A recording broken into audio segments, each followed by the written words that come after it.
Westford Conservation Commission meeting for Wednesday, June 10th, 2026. This meeting is being broadcast live by Westford Cable Access TV and recorded for playback online. By participating in this meeting, you're consenting to your likeness and audio being used for this purpose.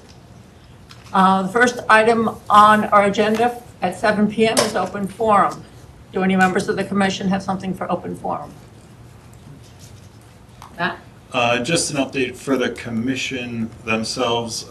The water line irrigation project at the Nabnasset Lake Country Club is underway.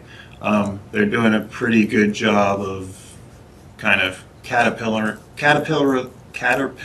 the work where they're only disturbing where they're working, and they've been out there I think a week and change now and seem to be doing a great job. So if you drive by, you can barely notice that unless they're actually out there with doing it, but you can't tell kind of the after state, which I know was something the commission was interested in during the public hearing process for that NOI. Thank you. Do any members of the audience have something for open forum? Okay, moving on to our next 7 p.m. agenda item. It's a public hearing for the Westford Department of Public Works Colonial Drive over Butterbrook Tributary. Under Massachusetts General Laws, Chapter 131, Section 40, the Wetlands Protection Act, and Westford's non-zoning wetlands bylaw, Chapter 171, the Westford Conservation Commission will hold a public hearing on Wednesday, June 10, 2026 at 7 p.m. in Meeting Room 201 at Town Hall, 55 Main Street, to consider the notice of intent application of Westford Department of Public Works for bridge repair, including installation of an interior lining within bordering vegetated wetland, bank, land underwater, and riverfront area, and within 100 feet of bordering vegetated wetland, bank, land underwater, and bordering land subject to flooding within the Colonial Drive right-of-way over Butterbrook tributary near number 39 Colonial Drive. How's that? Yep. Good evening. Thank you for having us tonight. For the record, my name is Jeremy Downs. I'm the Assistant Town Engineer. With me tonight, I have Greg Goudreau from TEC. They're the designers for the project. We're before the Commission tonight for a notice of intent for the Colonial Drive Bridge, repairs to that bridge. The Colonial Drive Bridge is located just about at the end of Colonial Drive where the circular loop is. The existing bridge is comprised of two large corrugated metal pipes that have an overall span that exceeds 10 feet. That's why it's classified as a bridge, even though they're pipes. So it is regulated and under the jurisdiction of Mass DOT. As you can see in the picture there, the metal pipes have significant rust and section loss at the bottoms and have been identified by Mass DOT of requiring repair or replacement. So the town's proposing to repair the bridge using a cured-in-place pipe technology. It's a trenchless rehabilitation method that restores culverts and pipelines without the need for excavation or removal of the existing pipes. We selected this option because it minimizes environmental disturbance, reduces neighborhood impacts, shortens the construction period, offers significant cost savings when compared to full replacement, and it at the same time will provide a design or service life that should exceed 50 years. So I can hand it over to Greg and give you a kind of high-level overview of what the work entails and impacts to the wetlands. Thank you, Jeremy. Again, my name is Greg Goudreau from TEC. So the liner itself, it's a resin-impregnated plastic liner. What they'll do is they will drop it over the side of the head wall, so all work is being done from up above except for foot traffic down around the inlets. They will pull the liner through, they cap the ends, they will insert air to push the liner out to match the interior of the existing, and then they run a UV light through to harden it in place. So once installed, it will be structurally self-sufficient. It doesn't require the outside anymore for it. So it's a fully self-supporting pipe. With the type, it's also highly resistant to corrosion. So like Jeremy was saying, the life cycle for this is quite good. Installation is typically pretty fast. We are proposing to do some control of water, even though it's an intermittent stream, by diverting water to one side while we complete the other in the dry, and then vice versa. Trying to get to the plan. Oh. At the end. Yeah, that's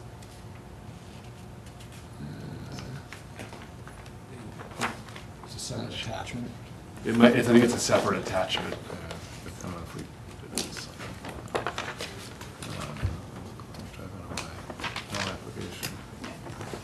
No, I think we, But I guess in terms of impact, we're expecting it to be all temporary. So like I said, installation of some sandbags just to divert water, and then it's foot traffic from down below.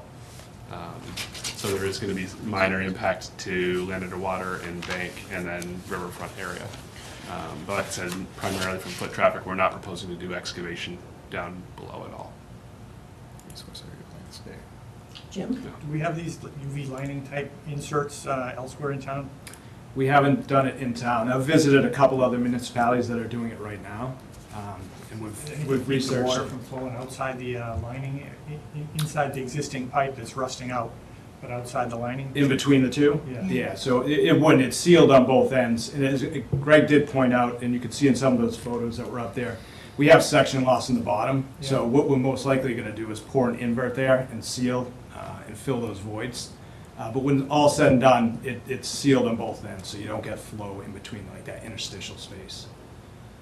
Would you want, would it help if Matt brought up one of the pictures and you used the pointer to show us, for example, when you're talking about putting concrete or whatever, Sure. is show us the area where, And this still has to be determined with the contractor, but you can see the bottom here, you have some rusted out areas, section loss, and you have some kind of small voids just on the end in this area. So it's likely or potential that, you know, we see that rust line, that we may have like a flowable fill or a concrete invert that's poured there just to give a smoother surface and to, you know, again, to fill any of these small voids here. so the concrete would be poured before you put the liner in? Correct. Okay, so the concrete would replace the failing corrugated pipe? Or in terms of, that's what the liner would bond to? So the initial conversations with the contractor saying it's not necessary, it's not needed, because the new liner becomes structural. Okay. It's at a ½ inch thick. This is an inch and a quarter. It'll be an inch So and the a quarter. liner becomes an inch and a quarter thick? It will be an inch and a quarter thick, yeah. Wow, So that becomes structural. okay. So the only reason we'd put the concrete is just because you have some rough rocks here to give it a flat surface and to fill some of these, and it's very minor, small voids. Okay. So that's a detail that we need to work out with the contractor. I've been pushing for it because I think just to be conservative, I think it makes sense to do it. But we will work that out at the time of construction. So with the strength of that 1 1/4 inch liner, is it rated for a certain, in terms of how much weight it could hold on Yep. top of it? So the thickness is based off of an HS20 design loading, which is what we use for bridges. Okay, And as part of that, we are submitting that to DOT for their review as well. So, because one of the things that they require is that it's structurally adequate.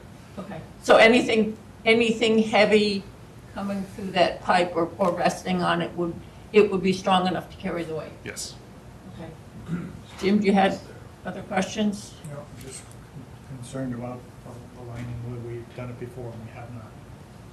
Now, where the other municipalities that have used it, do you know how old the oldest one is? So I was seeing them install it Oh, okay. recently. So its technology's been around for quite some time. And, you know, over the last several years, when we did our townwide culvert assessment, we looked at that as an option. So what we're trying to do is, I don't know if Matt, can you show the other picture? This one here. So this crossing here, from the road surface down to the invert is about 11 feet. And this is a dead-end road. So if we were to do an open cut full replacement, you'd likely be putting a more traditional box culvert in here. Would likely have to widen, because we would have to provide vehicle access to the residents, and would be more wetlands impacts. So as we saw in the other photo, the cross section of both of these pipes is good. It's the rusting at the bottom. So it was a really good candidate for this cured in place pipe. Okay. On a smaller scale, it's done all the time with sewer pipes that are smaller, 12-inch, 24-inch. So this is just a little larger scale And we're using the UV option, which allows it to cure quicker. And it, the other option would be steam. That produces a condensate that, and a wastewater that would have to deal with. And, everything we've read about, talked about with our consultants, that this UV is the best option. No? So Jeremy, this thing's structurally sound now, right? Correct, but it is, it was identified by Mass DOT requiring repairs, and it was put on an accelerated inspection schedule. Okay. So are they funding any of this? They are not. So funding it. town's paying, okay. The town is paying for this. In there was appropriation made at special town meeting in the fall for this work. So getting back to the cost comparison, so if we were to do open cut, full replacement, you'd be looking at about $1.6 million. Right. This should be under $300,000. Yeah. Okay. So we have, as you know, and probably have heard, we've had a number of other culverts in town that are in poor shape. Some have collapsed. We're working this summer on replacing a couple, which we were successful in getting a grant recently to fund the Reedbrook culvert. So the state, Mass DOT, is going to be paying just under $900,000 to replace that culvert. Okay. So we've got other grants to design other culverts. And how long did you say this would take? A couple of days? The expectation is less than a week. We did another one recently. It was not quite as large as this, but they showed up at 7 o'clock and they left at 2, the same day. Right. Okay. So and they had water flowing through it the same day. So the majority of the work is probably going to be the preparation, Just the prep. getting everything Getting it set up. in. So right, each barrel should be 1 day. Yeah. Any questions? Just what's the plan for presently? There's some degree of riprap that has migrated through the culvert. Is that to be replaced or? So we won't need the riprap inside the culvert with the new liner. And I'm not sure how this riprap physically got here, whether it was during the initial design, whether it was additional construction, whether it was put in there, or whether it was underneath and it's just got exposed. I'm not sure, but when all said and done, we won't need riprap within. Okay, so there won't be any substrate, or it'll just be the It'll just liner. be- Yeah. Correct. Okay. Are there any comments or questions from members of the audience? So we still don't have a DEP file number, and this will need an order of conditions? Yes, and yes. This may have actually gotten a DP. I think it has a DP file number. Maybe in the last day or two. Yeah, I haven't seen There it. hasn't been any technical comments, so I intend to reach out to DEP to see if they are going to provide any technical comments. But if the commission would like me to prepare special conditions for their consideration, can certainly do that On the 24th, on the 24th. okay. So with the things that are still outstanding, we still should be in a position to be able to close them out on the 24th? I think so, not, Okay, notwithstanding any, Better from earlier than- from DEP. okay. So can I have a motion to continue the public hearing to June 24th? Second? Second. All those in favor? Aye. Thank you. So we'll see you on the 24th. Okay, moving on to our 7:10 PM agenda item, public hearing for Sweeney, 12 Joyce Circle. Massachusetts General Law, Chapter 131, Section 40, the Wetlands Protection Act, and Westford's non-zoning wetlands bylaw, Chapter 171. The Westford Conservation Commission will hold a public hearing on Wednesday, June 10th, 2026, at 7:10 PM in Meeting Room 201 at Town Hall, 55 Main Street, to consider the request for determination of applicability application of Christopher Sweeney for the demolition of a 24 by 14 deck and replacement with a 38 by 18 deck within 100 feet of bordering vegetated wetlands at 12 Joyce Circle, Assessor's Map 26, Parcel 38, Lot 27. Good evening, members of the commission. My name is Chris Sweeney at 12 Joyce Circle in Westford. With me is my contractor, Tim McCann, of McCann Construction out of Chelmsford. As you just read in the notice, the proposal we have here is to reconstruct and slightly expand a deck that has been existing, I believe, since the property was constructed in the late 90s. As you can see on the plans, we're looking to do a 36-foot long deck that will be 18 feet wide at its widest point. It'll taper and become narrower so that it fits within the 55 55-foot wetlands setback, as you can see on the plans. I also understand that there is an existing deck, the lower deck to the right on the plan, that is currently within the 55-foot setback. That was constructed well before I purchased the property in 2020. It's going to be removed as part of this project. I think that's my wife's favorite feature of the project, not the new deck, but getting rid of the old deck. So that will no longer be a concern, and per these new plans will be totally within the 55-foot, or outside the 55-foot offset, so that we, hopefully are in compliance. I can tell you that the deck, again, has been in place, I believe, since the house was constructed, and the reason I believe that is because our house slopes downward from front to back, and so our deck is about 8 feet off the ground, and it is off of our living room where our second means of egress leads to the deck. And so if that deck wasn't there from the beginning, we would have a door to nowhere, an 8-foot drop off essentially. The deck is in my backyard. It's nowhere near the tree line. The area around the deck is manicured lawn, been maintained that way as long as I've been there and before. So my firm belief is that this construction and the maintenance of the deck thereafter will have no substantial or any impact on the wetlands area behind. So I'm happy to answer any questions people have. Jim?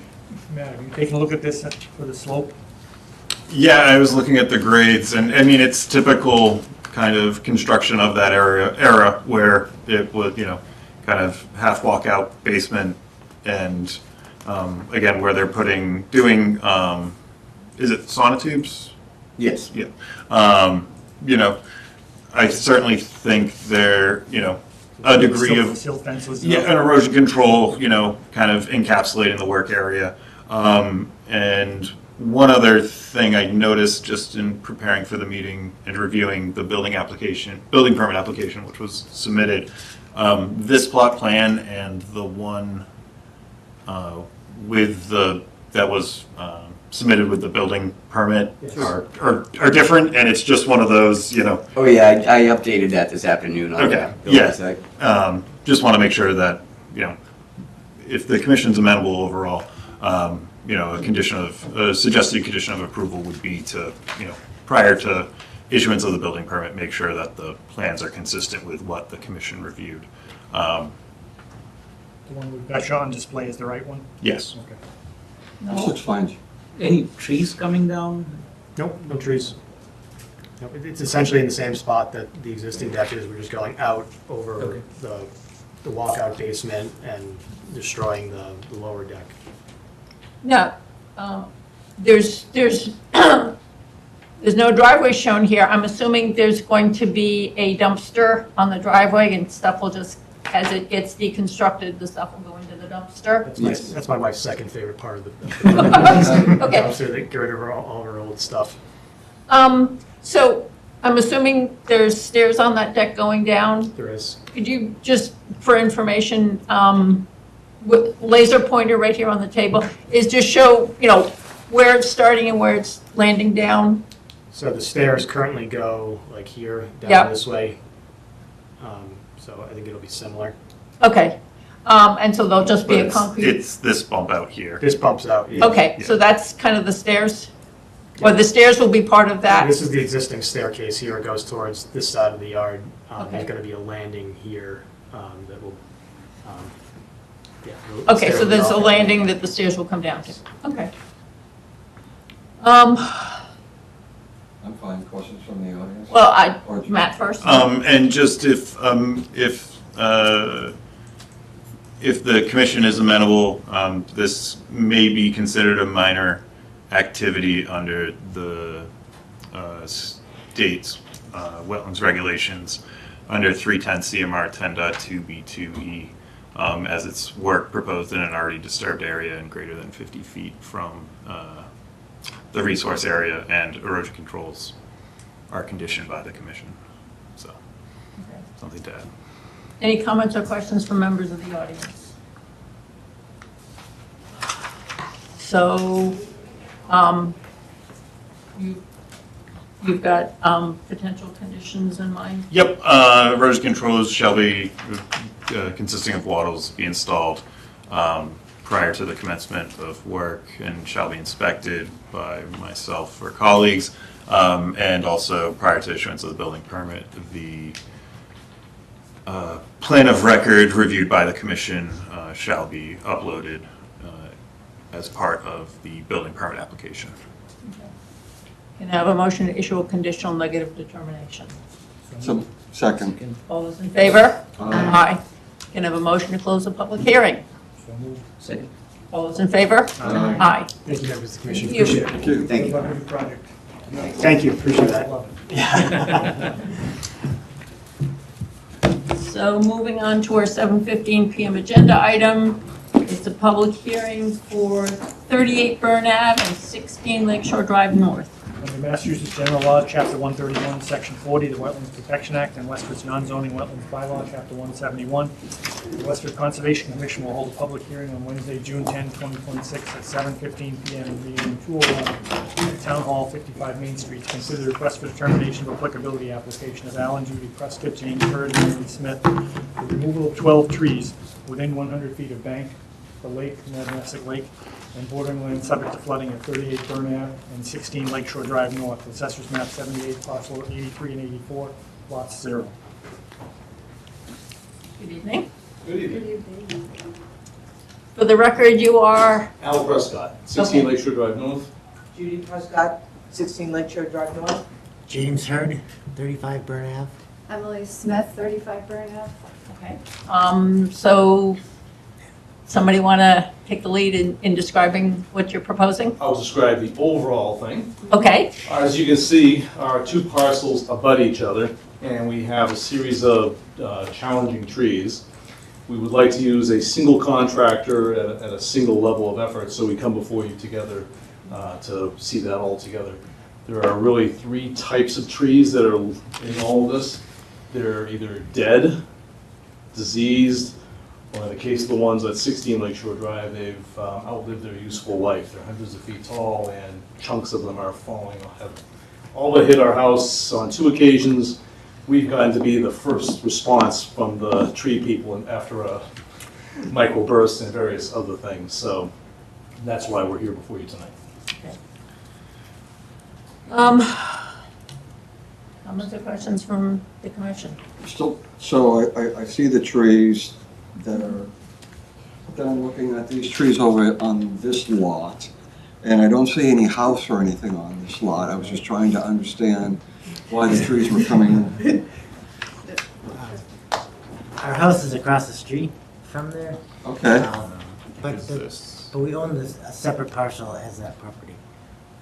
right. And That's the property. They purchased it recently. Yeah. 2 years ago. So when we, but we wouldn't necessarily take down the trees in this area if there wasn't a necessity to do so. So where I see on this gentleman's property where, you know, he's talking about trees that are gonna fall and perhaps do damage to the home, that's one thing. Taking down trees in an area here, you're telling me you're across the street. Right. So I'm not seeing so, the driver for us to take these trees down. So could, So, actually, yeah, you know, maybe a little more Well, description here, because, maybe if we go back to the original plan, and you had talked about 3 groups of trees, maybe it would help to just say, these are the ones that are dead, these are the ones that are damaging I think Jim and houses. Emily can certainly Yeah. speak to that. so Okay. that's one of the That- dead first- trees right there. This one right here, the bark is falling off of it, and now, and But up, if you can, so if we go up one more page, is where the What little tree is numbers. that? Number one, is- we got, yes. So that's one. That's Okay, so number that's the one. one that's completely dead and it's near the utility line. correct. Yeah, Can I just make a general comment about okay. their property? Every tree on their property that has been identified is either dead, infested, or Leans over our property. and drops on branches onto our driveway. The ones, I can't remember, 7 and 8, or 6 and 7? 6 and 7. yeah, 6 and 7. They drop branches and But then on what we our would property say as is to well. prune it. We wouldn't say to take it down. So I'm trying to understand, I think. and I understand that what's compelling this, you know, and if there are ones that need to come out, they need to come out. I think if we go picture by picture, Okay. it might Yeah, be no, that's- helpful. So as you can see, that one's the dead one. Yeah, And then if you go to the next picture, please. Tree no- yeah. mm, No, it's not that. So those, Tree those, two, no, that's not, Where's it, you look at your map over here. so Right. you can see on your- okay. that's not, Right, go to the next picture, please. So in this picture, there are 3 trees. There's the one that's circled. Now, that's a tree that fell down this past winter. You can see how it, like, it put us out of power for probably about 10 hours. It went onto the power lines. Now, to the right of that tree, not that one. There's a laser pointer, Oh, yep. I'm sure. That tree there is also dead. the one in the center. Yeah, this one right there. The one in the It's- background. It's small, but it's true. I also have And some also the clear, one to the left of that as well is. and this one is here completely was dead. eaten by a beaver, it looks like. Can I give you, it's probably clearer in this On the picture. actual printout. Okay. I have 2 copies of that. Yeah. So this is tree 1 and Awesome, 2. thank you. And then, can you get the rest of those that I made? I think it's just. And then, this is 3, 4, and 5. This is 3, 4, and 5. And then, here's 1 and 2. Right, and Moving over to this property map on that. Yeah, again, it's, people may be familiar, it's the corner, Yeah. that northwest corner. Again, I I've mean, some of been, them are obviously very diseased or very. yep, and certainly, The other ones are also in tough shape. yeah, I mean, they're all mature pines, you know, with growth, or most of, especially on this lot, are the mature pines, growth at the top. And two, not to speak for the property owner, but this is their lakefront, their lake access, with them being on the other side of Burn Ave. So, you know, Eric, to your point, yes, there's not a specific, you know, dwelling there, but this is, I would imagine, a highly. Well, there's plenty of access here, even with tree there. I understand why the tree should come down, but we would need to, you know, replicate. Yep, and that's Yeah. certainly, you know, I mean. Don't you have a shed there too? There is a There shed, is. yes. It's right there. Is it showing on the map? No. No, it's kind of, I'd say it's kind of, even with the dwelling at 16, kind of right below the 7, if you're looking at the map. The 7, So tree 7, which, let me, 6 and 7 are right. they're next to right, the driveway, yeah. right? Yeah. 6 and 7, Are over there? yeah, and this past winter, the tree, those 2 trees are dropping limbs, and it put a hole through the roof of their boat over the winter. And also, in the page that has tree 6 and 7 on it, there is a picture looking up at the branches, and there's a big branch that's just being that has fallen off the tree, and it is being supported by the branches underneath it right now. That one's mislabeled. That's 8 and 9. oh, okay. But the one with the This keep scrolling. Let me just see. Yeah, go to tree 9. And that tree right there, the tree 9, the kind of the one in the distance back. right there on the right, yeah. That, you can kind of see how it's got this rib in it. That's where the previous owners had a cable, like, attached to the tree, so the cable is now grown into that tree. And that's the tree that are dropping the branches. on the neighbors, and we're I think worried if you about look- their if you look house. over here on the 8 slide. and 9? On number 9. Sorry, No, 6 and but 7. it's- but Yeah, it they're was- labeled on 8, 9 on, they Sorry, mislabeled I on was this looking at photo, that. on the 8 photo. and 9 are near the street. Yeah. 6 and 7 Those are ones. the, These two here. Yeah. But, yeah, so that puts, I mean, I think that tree's at risk because of that cable that's wrapped around it. It's not gonna thrive.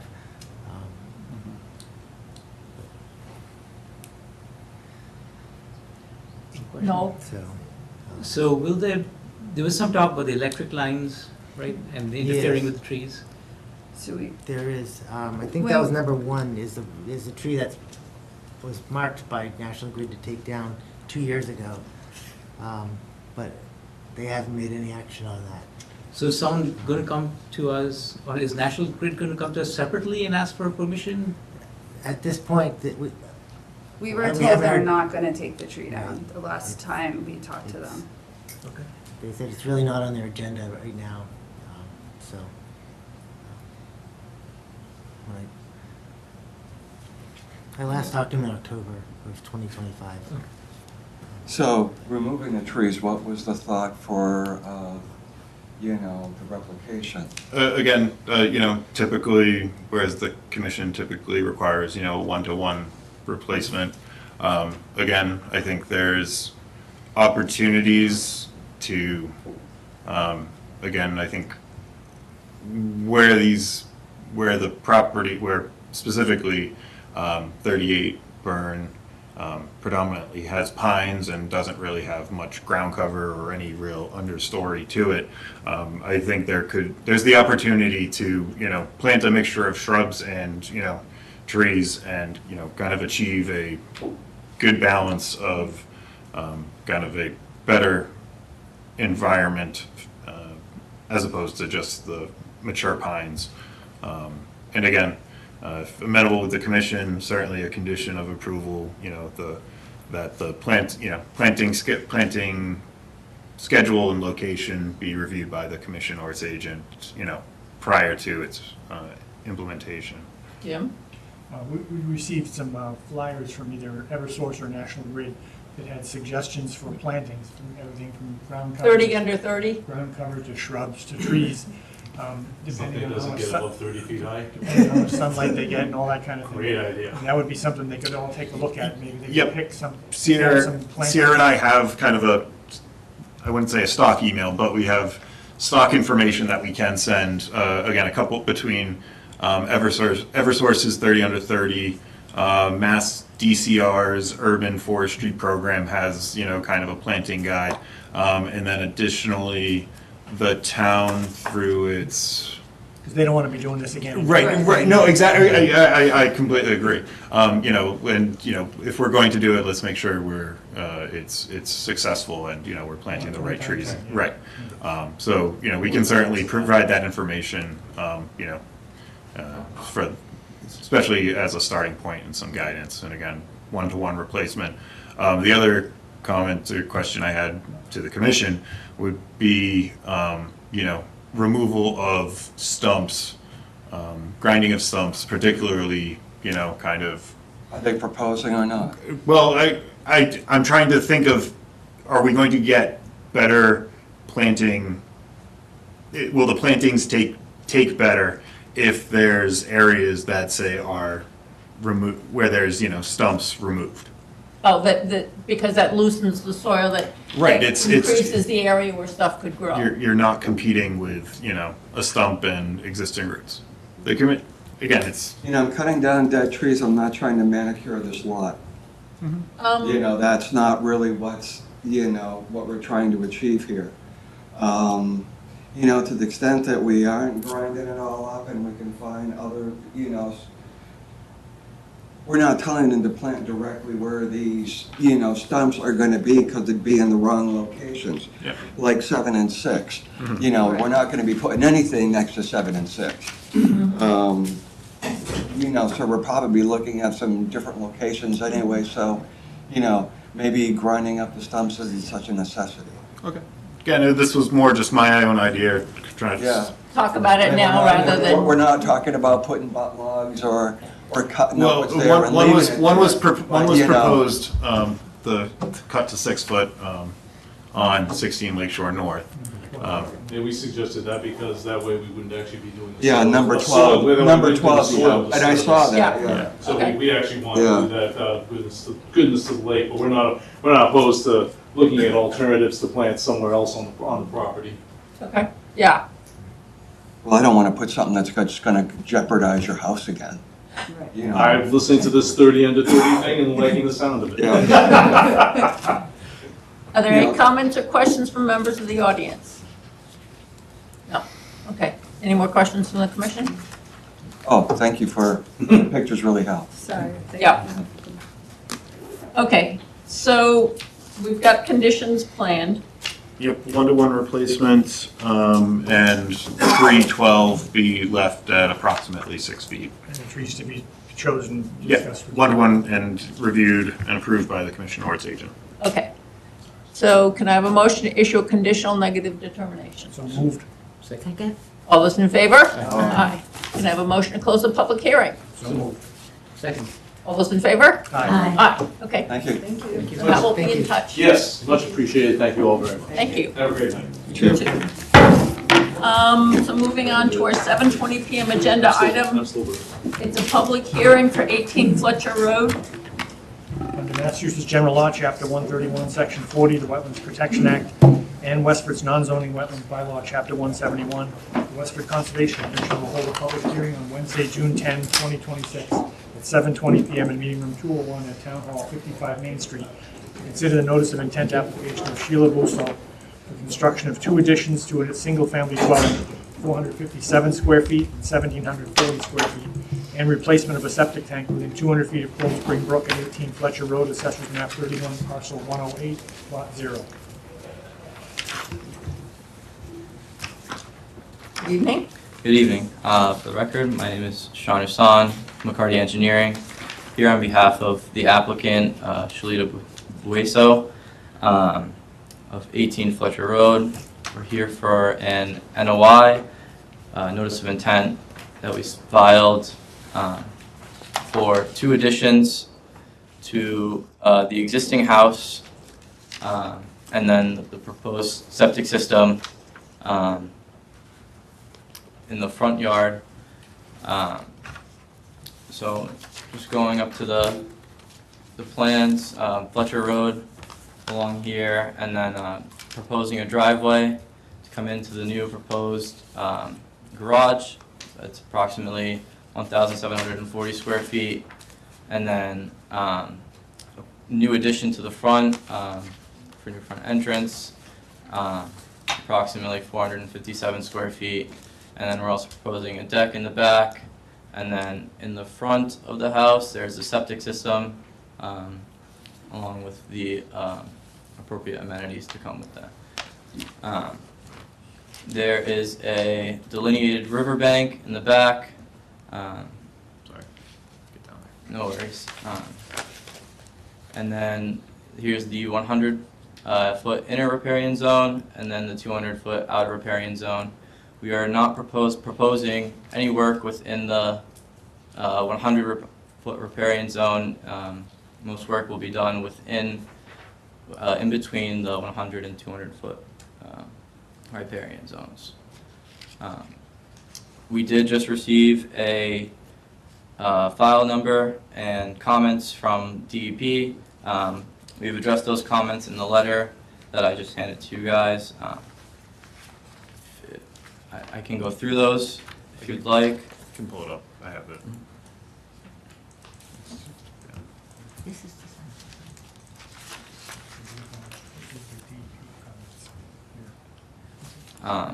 It's basically, Yeah, but we shouldn't, we just got these. We shouldn't be, we should have an opportunity to review these outside of this meeting.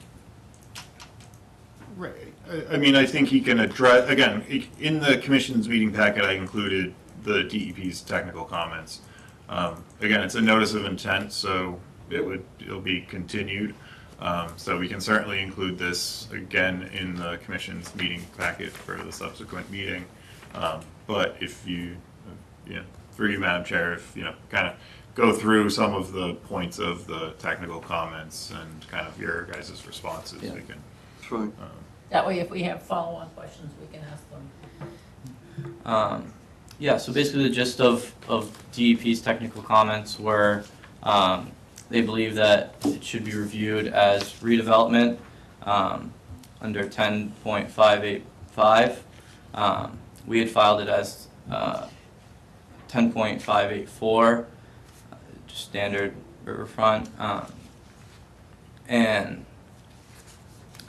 we kind of looked at it and we don't believe that it should be as redevelopment.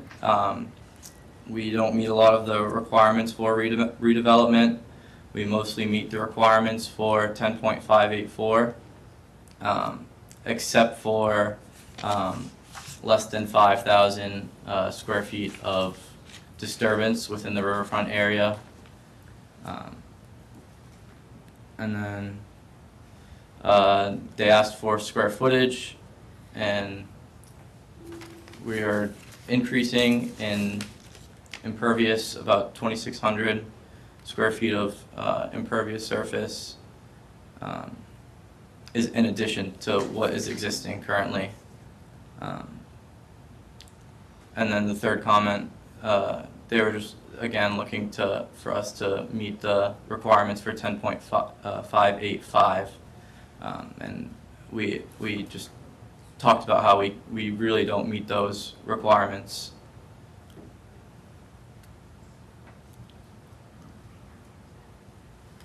I'm just seeing this for the first time also. It seems as though there's still a continuing need for discussions between DEP and the applicant. right, well, I mean, and if, and this is, again, where the commission, we'll include this in the commission's next meeting packet. Again, I received it this afternoon, late this afternoon. Yeah. And so in terms of, they can provide it to DEP, the commission at the next meeting can consider whether or not this is, adequate for, again, DEP raises their technical comments, and that's their one shot, the one iteration of comments that we're gonna get from them. So, does, the commission can consider DEP's technical comments and the applicant's representative's responses, and, if the commission is amenable, finds that the responses satisfy the questions raised by DEP, then, it likely would be sufficient for an order of conditions. But that's, again, at the commission's next meeting, I mean, at first glance, when I look at this, there's a lot of work happening in the outer riparian zone. Well, and there's, Typically, it's supposed to be no more than 10% alteration, but look how much work is being proposed there. I mean, both the new additions and a portion of that driveway are all within that outer riparian zone, which is way more than we would typically allow. So, I'm looking at this and I can see what DEP might say, this is something different. We see this as being something that should be, under the guise of 310 CMR 1058. Mm-hmm. It's quite a big expansion.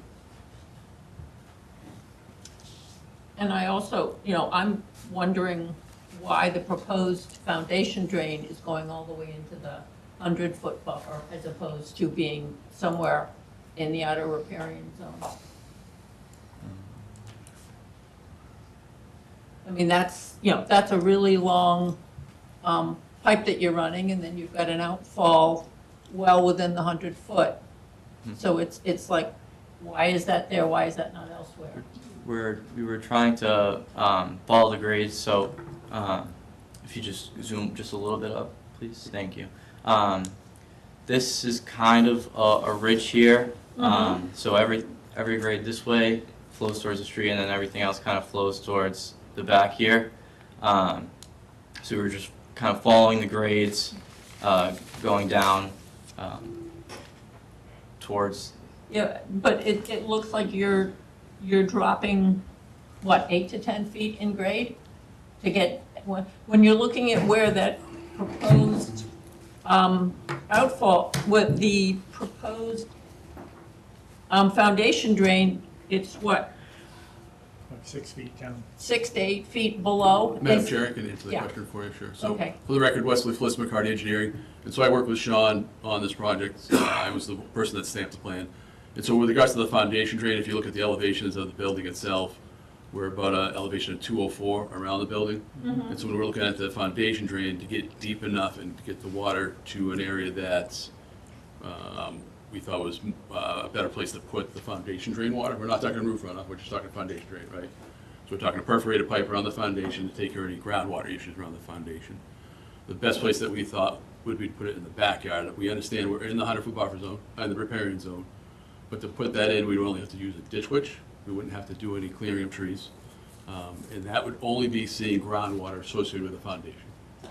But, And so if, the only other elevation to be able to get it out would be to point it toward the street, and there's no catch basins near our project to tie into a catch basin. but why not direct it towards the right-hand property line? I mean, you're still getting the same grades over there, but you're farther from the wetlands, and it's a shorter distance.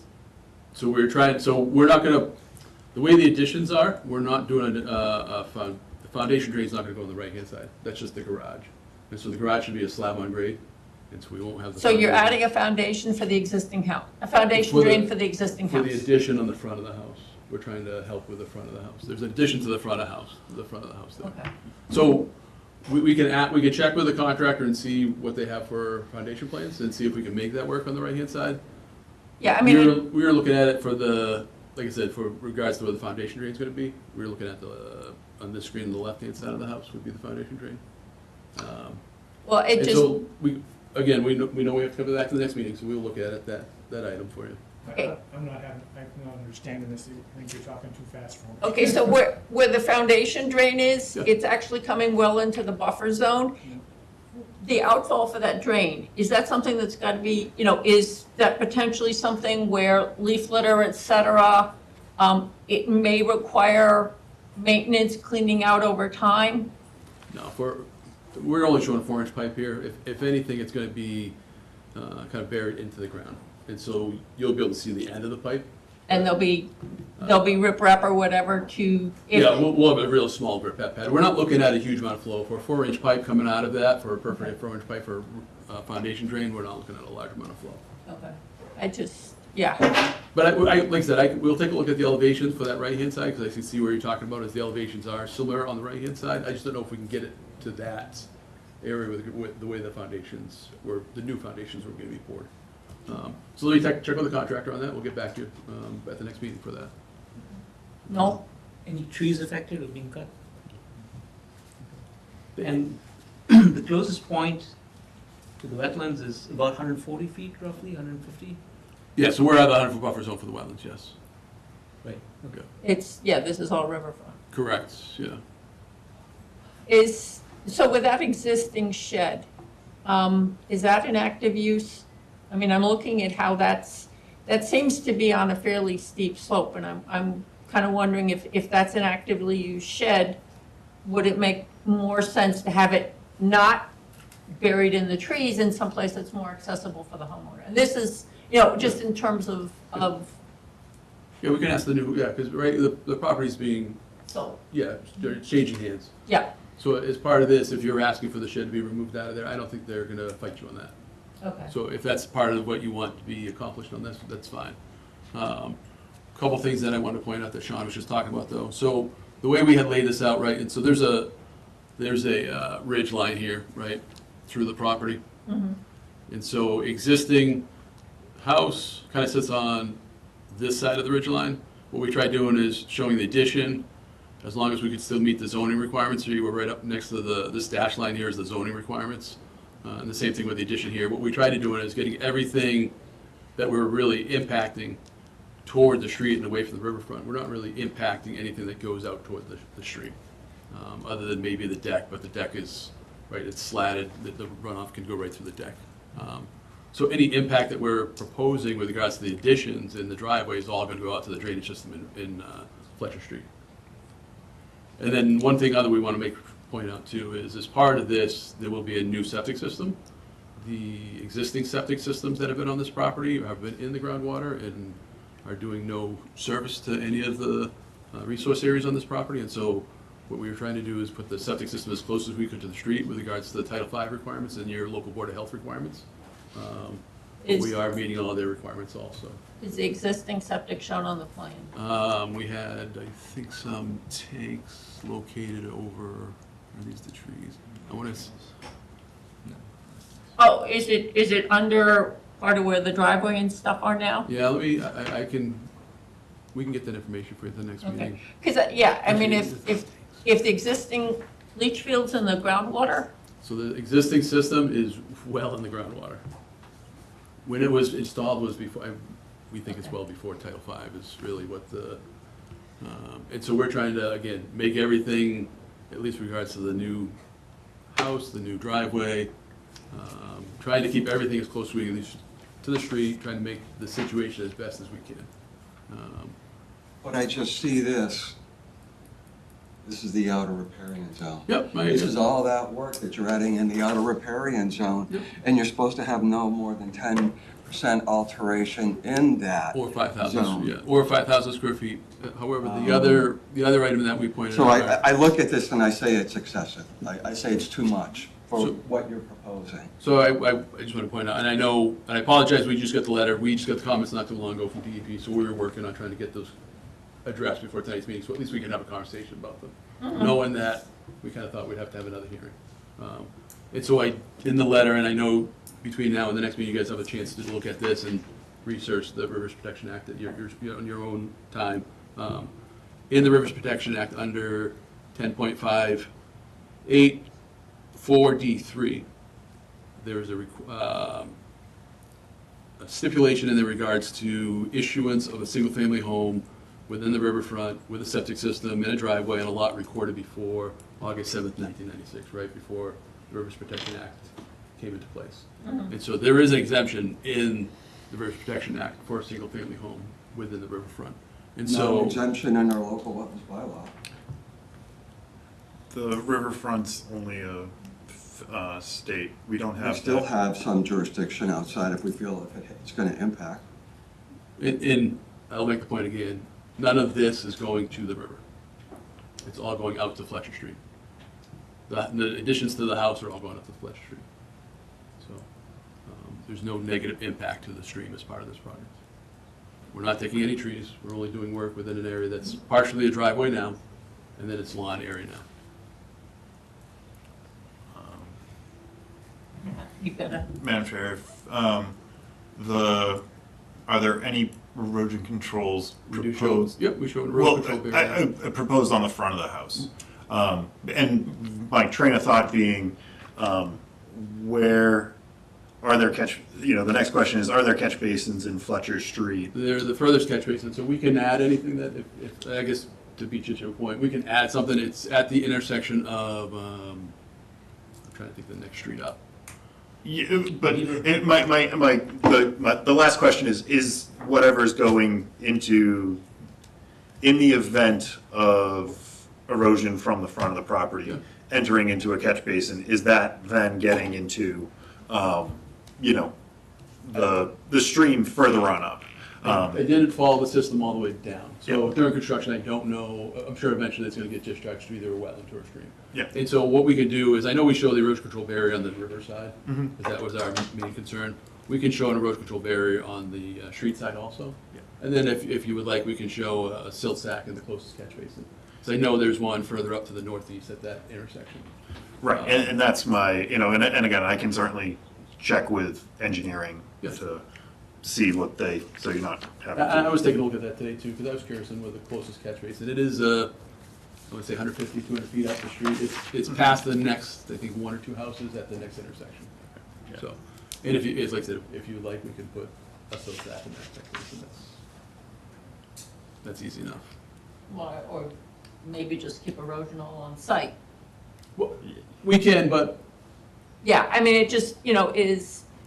so that's what I'm saying, is we Yeah. can provide erosion control barriers around the front of the site. But if you need to go so far as going to the next set of catch basins, to put something in that catch basin, that's a fairly easy lift. right? It's, Okay. silt sacks aren't that hard to install and remove, and, you know, for the time that it would take to develop this project, the silt sacks should be fine to be, and then we'll inspect them as needed and remove them at the end of the project once you guys sign off. Anything else, Matt? No, that was all I have. Any comments or questions from members of the audience?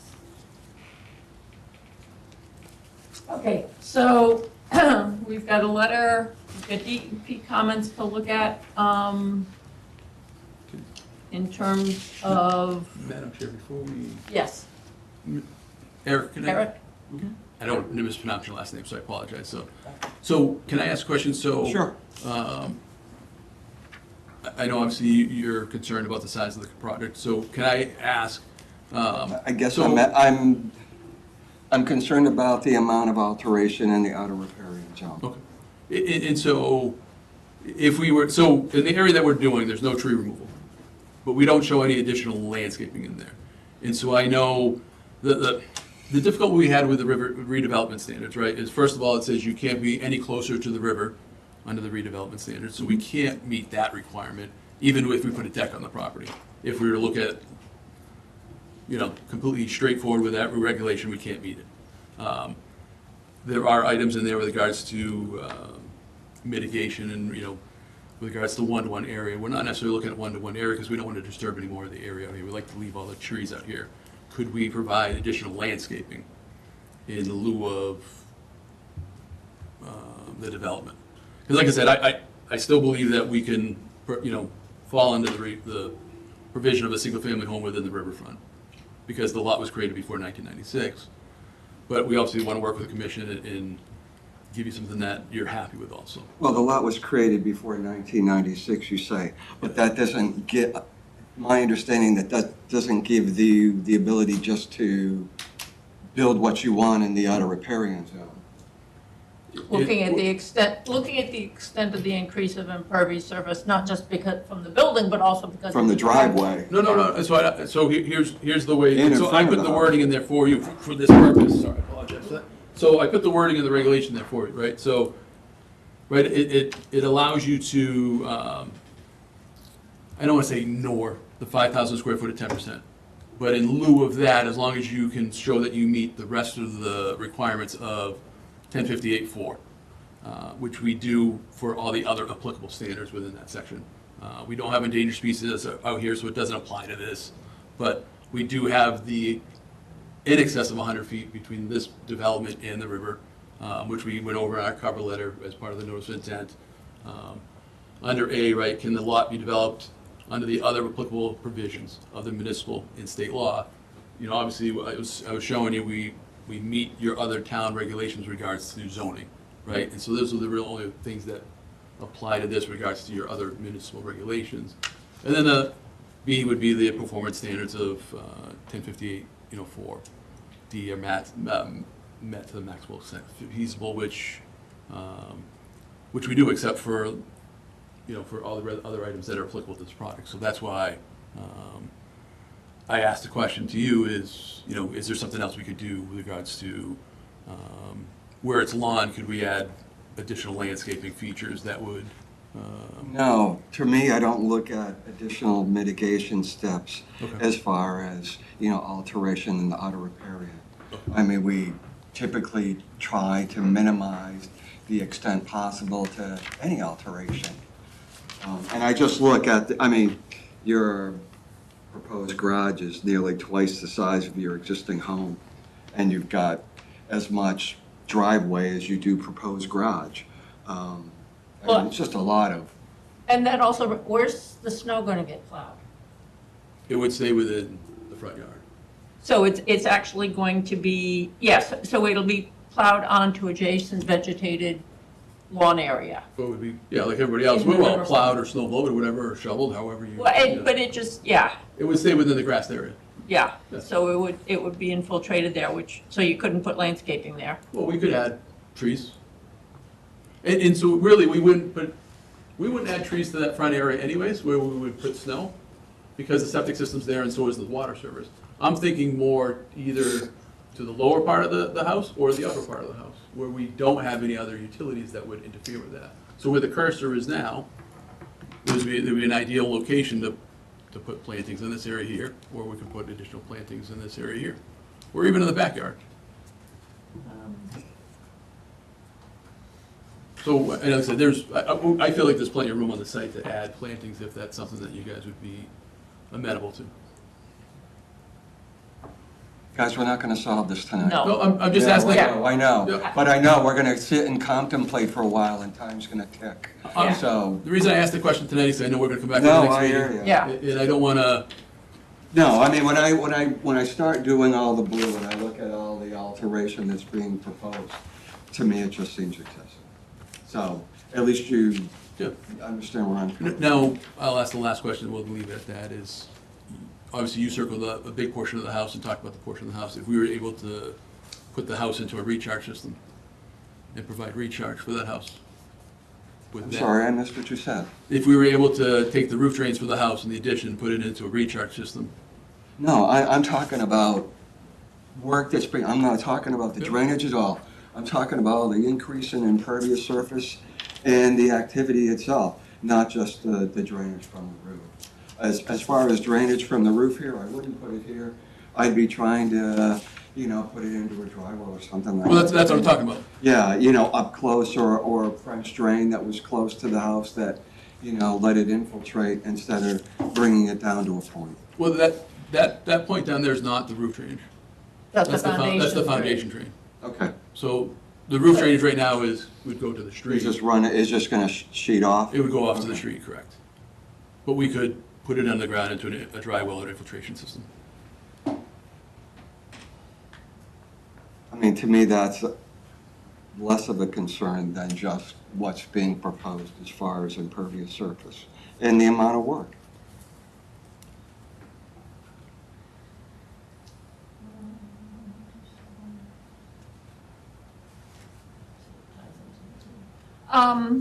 Yeah, I think, so, do people want to, so in terms of the next steps, people want to have a chance to review the letter offline, the DEP comments and the response. Is there gonna be another response to DEP? Nope. Oh, No, this is their This is- response, but, it gives us a chance to review it. If you want to review the reg, you can review the reg and make a determination and see whether or not you think they adequately responded to the department. And you're Or not do you going think back to that them, messed- right? Anything else? They did, they answered them in I this. understand, but So this is it, right? Yes. at least for right now, yes. Okay. Yeah. Okay, so it's back to us. Okay. So I think, continue the public hearing to June 24th so the commission can have time to deliberate on the DEP comments, the responses. To consider, not deliberate. We're not You're right, deliberating outside of we the can't deliberate on our own, we can just contemplate. contemplate, yes. Okay, so, Matt, you have anything? Nothing further. Okay, and I've already asked the audience, Do you guys want to see the site? do we want to do a site visit? I don't see how it helps. Okay, You're either in the riparian zone or you're not. and so seeing it in three-dimensional is It's not. not like I'm cutting down a tree or doing Well- what, But the thing is, the trees along the street that I believe will have to come down for this are all outside the riverfront. Yes, they are. Yeah, so it's, that's So kind that's of- not us. Yeah, no, and it just, but sometimes seeing a site in three-dimension, sometimes it helps and sometimes it doesn't, and I don't, what I'm seeing is that nobody thinks that going and seeing, well, it's the kind of thing, if people are really interested, you could drive Fletcher Street, you could basically see what it looks like from the street if you thought that was going to be helpful in thinking about it. Is there an existing driveway? There is an existing driveway, yes. Where is that? Right. This is There's existing the right edge of it, and then that's the left edge of it. Oh, I see, okay. Mhm. You extend it, yeah. Okay, yes, so there's a line. That was the other thing, we're trying to make as part of this, trying to make a more usable driveway too. So the existing driveway is already, it's in that part of the thing, your, It's fairly long now. It's between, it's It's right either there. side That of where it says outer repairing 195. zone right now, some of it, yeah. Yes. Yeah. so about half, or a third of it is already on the driveway. Correct. Yeah. okay. Correct, yep, but, yeah, I say a half of the garage is already in the driveway. Okay. Now, I'm assuming the house and the garage are connected and there's room over the garage that connects to the house? They'll be integrated. The garage and the house will be integrated, yes. Does the, I know this is outside of our jurisdiction, does the relocated driveway location meet all other jurisdictions, all others of the town's jurisdiction? If we need a driveway permit from the highway department. I think it would just be a driveway permit. Okay. Yeah, I mean, and the other question, and just looking at it now, is this the subject property's fence or the adjacent property's fence? I'd have to look at it, see which way it's. Yeah, just- I always say which way it's facing is who put the fence up, right? So, yes, I know it's not along the property line. Just one of those, you know. And I'm if not it's- shocked. If it's, you know, some historic, you know, No, it's not no, but historic from, you know, a prior owner thought their property line was over there and Yeah, that's where it ended up, so, but just, so. So can I have a motion to continue the public hearing to June 24th?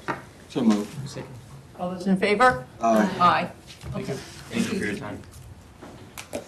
Okay, moving on to our 7:30 PM agenda item. It's a continuation of a public hearing for Weisenblum, 8 Canal Street. The representative wasn't able to attend tonight's meeting, but the Board of Health did approve the plan. They are requiring either a poly barrier or some preventative measure to prohibit roots from the tree from entering into the leaching area. In talking with the applicant's representative earlier today, and kind of as raised but at the commission's previous meeting, a condition of approval may be that an arborist letter be provided if the tree is to be removed, documenting the impacts to its root system and likelihood of survival, and if it is to be removed, that an additional native tree species to be planted, subject to review and approval by the commission or its agent. So you're saying so conditions have been identified and agreed with the applicant that would allow us to do a conditional negative determination? Yes. Any members of the commission have any comments or questions on that? Any comments or questions from members of the audience on this project? Can I have a motion to issue a conditional negative determination? So moved. Second. All those in favor? Aye. Can I have a motion to close the public hearing? So moved. Second. All those in favor? Aye. Okay. Moving on to our 7:35 PM agenda item, it's a continuation of public hearing and issue order of conditions for the New England Power Company.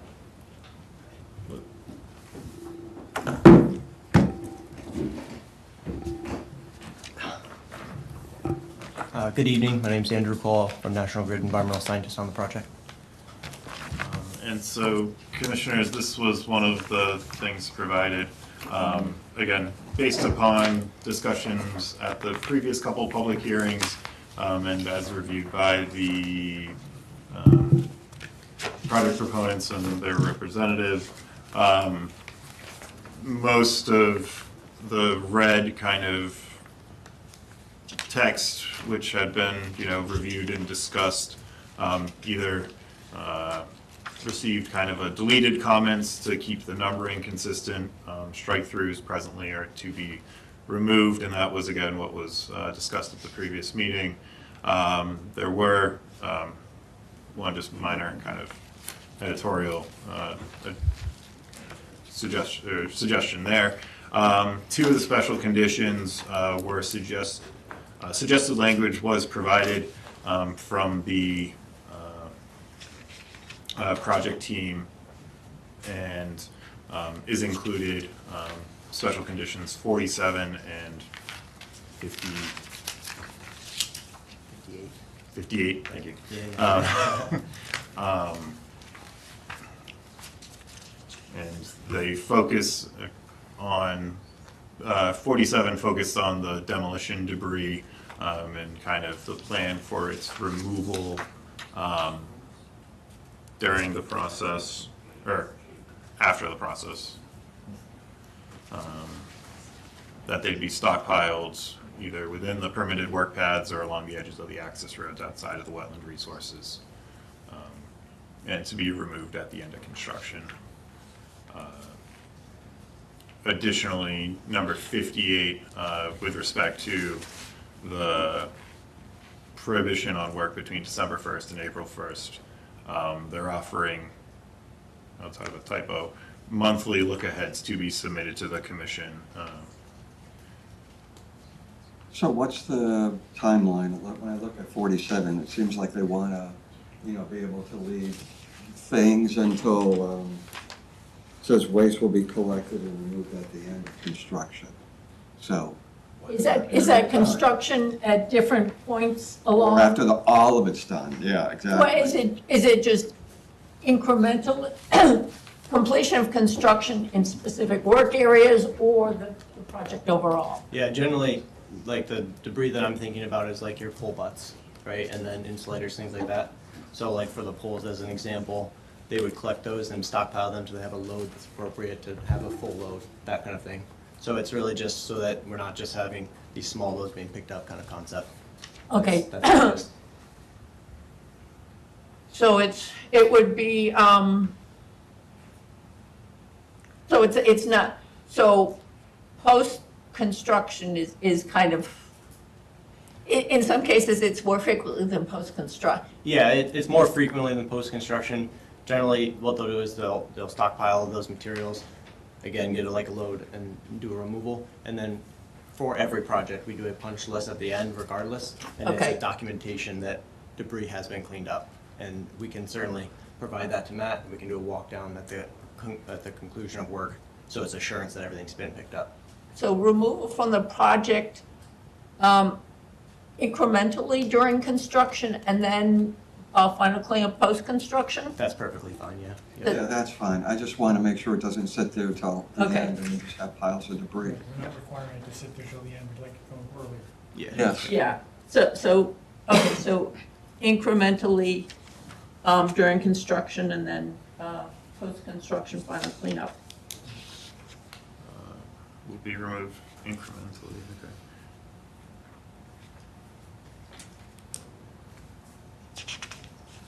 Jim, you looked like you had a question. Yeah, condition 58.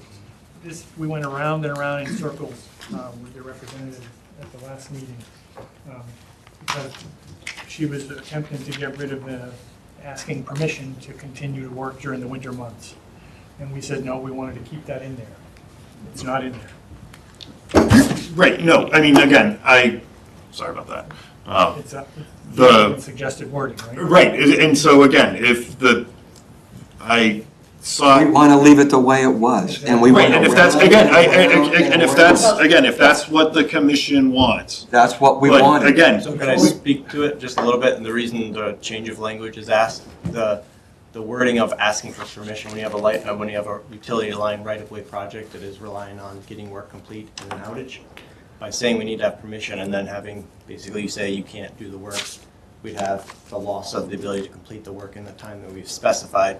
And the outages are critical for outages for towns and communities for reliable. This whole project isn't about an outage. No, but I guess what you're saying is if something took down one of these lines between December 1st and March 31st. you're using the term outage as a planned Right. Okay. de-energization. Oh, you're de-energizing parts of the line. This work requires. And us you're to talking do- about planning like a month ahead. You don't plan for the outages a month ahead. Not a month ahead, no. The outages are put in much far in advance, and we have to do the work like the access roads, the work pads, foundations, structures.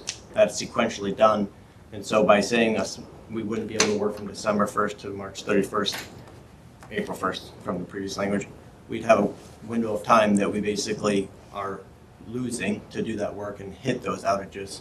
And on top of that, we have species restrictions and all the work down the line to do. So what I'm proposing here is that we're providing you a schedule. We can walk it down with Matt. We can add more erosion controls. We have a full-time monitor on the project, all these assurances that we're performing the work to the standards of the orders of conditions and protecting the wetlands. But by saying we need permission, puts us in a position that we aren't going to be able to do the work safely. We're rushing, we're elongating the impacts to wetlands. So that's why I'm asking that we're providing a schedule, having all these other assurances. And so you're also concerned about, so part of it is all ripple outages, planned outages to subsequent sections. I think if what we're looking for is the ability that you give us a look ahead, that we have the ability to ask for additional protective measures. We're going to ask. No, is that we would want additional so if we had concerns, we could ask for additional protective measures to be included in the proposed work? We don't have the ability to say We no. would require. Yeah. And we want the ability to say no. And this doesn't give us that ability. Right. No, No, that's right. If they come and if they come with something that we don't agree with, except, it doesn't have anything in here, we can say, no, you don't do that. Stop at this point. You don't. We don't have, he's right, we don't have that ability if we don't have that in there. Right. we don't have the ability. Do we want the ability to stop the work or to condition it so that it proceeds the We way? always wanted the ability to stop the work if we thought that there was too much snow or conditions were such that it was, it was no longer feasible. Okay. That we thought it was going to have. In the event that work is being, that work is being done inconsistent with the NOI plan, that work is not being performed inconsistent with the order of conditions. And enforcement, the commission can issue an enforcement order with a issuing stop work. We've done that before to, two subdivisions. So I certainly understand. I hate to open the door here because then I have to provide the accommodation. Anybody can ask for similar accommodation, and right now we're pretty steadfast in that between December 1st and April 1st, you're asking us, we're typically letting it happen, but we want you to come before us and ask. This is setting up a different standard. This is also, from a practical standpoint, this is a significantly different project than the typical homeowner who's doing a subdivision or something like that. Right. Yeah. I think this is, each of these each project is reviewed and evaluated on its own merit. The commission is not a precedent setting, what you say to them does not carry forward. I'm not saying I'm setting precedent.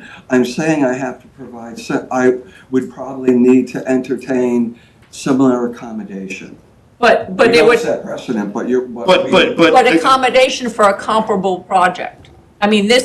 This, Well, and that's where somebody might have difference of opinion. so is that where, for example, we can build something into the findings that says, because of the nature of the work being undertaken, some of which is exempt utility maintenance, that this project is unique. This is a type of project where the accommodations and the permitting are different than standard site development. Don't we have something, it's different, but it's similar, Boston Road. With the public utility. Right, but their impacts aren't, that's a contractor Yep. doing, how. Public utility work. Right, but they're not impacting, but that duration, the work that was being performed during that period was adjacent to the roadway, wasn't being, so it wasn't impacting the actual, the town's right of way, or the work, it was within the town's right of way, but not within the roadway, it's the roadbed itself. I think that's, had they come in asking to install the drainage lines, you know, One of the drainage facilities partway down like Crown Road area, they did come in and ask for those kind of things during the winter months. Right, I mean, but that's that under drain that's going the entire duration of it. You know, again, the impacts to the coordination and logistics of this project, I think, in my opinion, are significant enough that it warrants, you know, again, suggested language, or, you know, the suggested language. Again, to Margaret's point about, you know, we wanting to require, you know, the special condition 46 allows for the commission or its agent to, is this the one to install erosion controls? No. 43. The commission's agent is authorized to require the installation of any other erosion, sedimentation, work limit controls on the site as deemed necessary to protect the wetlands. So again, in terms of, you know, something needs to happen, we don't, you know, this doesn't even, you know, this provides authorization for myself to, you know, require more erosion controls than what was originally proposed. In the myriad of BMPs with which they have to follow and kind of adhere to. But taking out this language would require you to monitor more closely, right? The onus would be on you. Yeah, I mean, and I mean, and if that's, again, if that's what the commission need, you know, I'm more than happy to, I'm sure you guys have like quicker Well, no, access, I was- so I'm not just walking. Yeah. No, but to flip that is if we're concerned about monitoring during the month, is some type of a weekly report to let you know what was done, so that you're not having to go out and look for problems. They're giving you a status on how the work proposed in the look ahead happens. You know, Yeah, just- so, I'm sorry. Go ahead. So we're already doing weekly inspections and a full-time monitor. That is an easy provide to Matt Okay, every week. And it has photos documenting conditions, and to those additional conditions, you can always ask from additional BMPs, we'll install them, like. I'm just trying to understand why the resistance to this monthly look ahead, because you have the plans already ahead. Yeah. You know what you're doing like 5 months out, right? Yeah, I'm not resisting providing you monthly look-aheads of work. That's not what I'm concerned by it saying, the prior language, let me go to that it. we could just say no. There we could say no. Yeah, like I would provide you, and you'd say, And that no, we says don't we want. could say no, but that's it, that That's takes true. Well, no. an enforcement order Yeah. to do. And- Right. But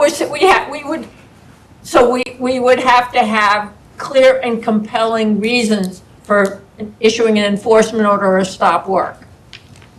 You know, is it just, today we can say, well, in projects we have now is, if things have not been going well, actually, no, we don't really.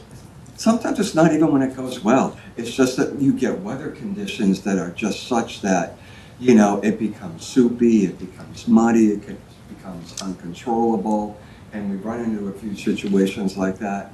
And sometimes you can have as much as erosion control measure as you want, and we still can get conditions, especially, you know, late winter, early spring, and, you know, it just, So you're talking can have about events that deviations. exceed the capacity of the erosion control measures. So Those same conditions could happen any time of year. I guess is, you know, not to contradict, I'm just saying, I think we've done, I'm here to say we're putting in multiple checks and balances, giving the reports, giving those look-aheads, and we can do it more than that. We can give Matt. But also with the type of work that you're doing, if the site conditions become very adverse, you've already got a protocol in place that says, okay, ground's gotten really, really soupy. Yep. This is what we do so that we can continue our work. Yeah, so the access roads and the work pads are installed ahead. So there's a setting the stage to do the work. So it's been, compacted and it's able to handle those pieces of equipment. then there's erosion control surrounding that for the protection of erosion. And to your point, if there was multiple days of rain, field crews don't, if there's multiple days of rain or inclement weather, crews aren't going up in the air and doing electrical work in those conditions. So there is downtime when there's inclement weather like heavy snow and rain. But no, if there's weather that's on the horizon, we're still doing work. We're doing work to the extent that we can to get it done. Where I'm going, where my thoughts were taking me was adverse conditions where you've done your compaction, you put your mats down, and weather has been extreme, and all of a sudden, something in that setup it's not up, the compaction has been undermined, or your mats have sunk or whatever.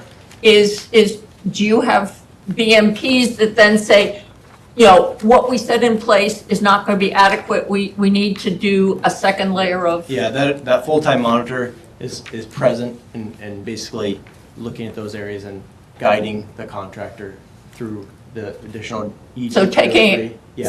So like an example of straw wattle, take one example, wasn't really appropriate for like the slope and the conditions. That's going to be identified saying, hey, this wattle is deteriorated, not appropriate. They would then replace with a composite sock or a sill fence. So that's So you're progression. managing that. You're not waiting for us, No. like a contractor waiting No, for if us. I hear from you guys that we have a problem, we basically have a bigger problem in the environment. That you should have found it Yes, first? Yeah. Okay.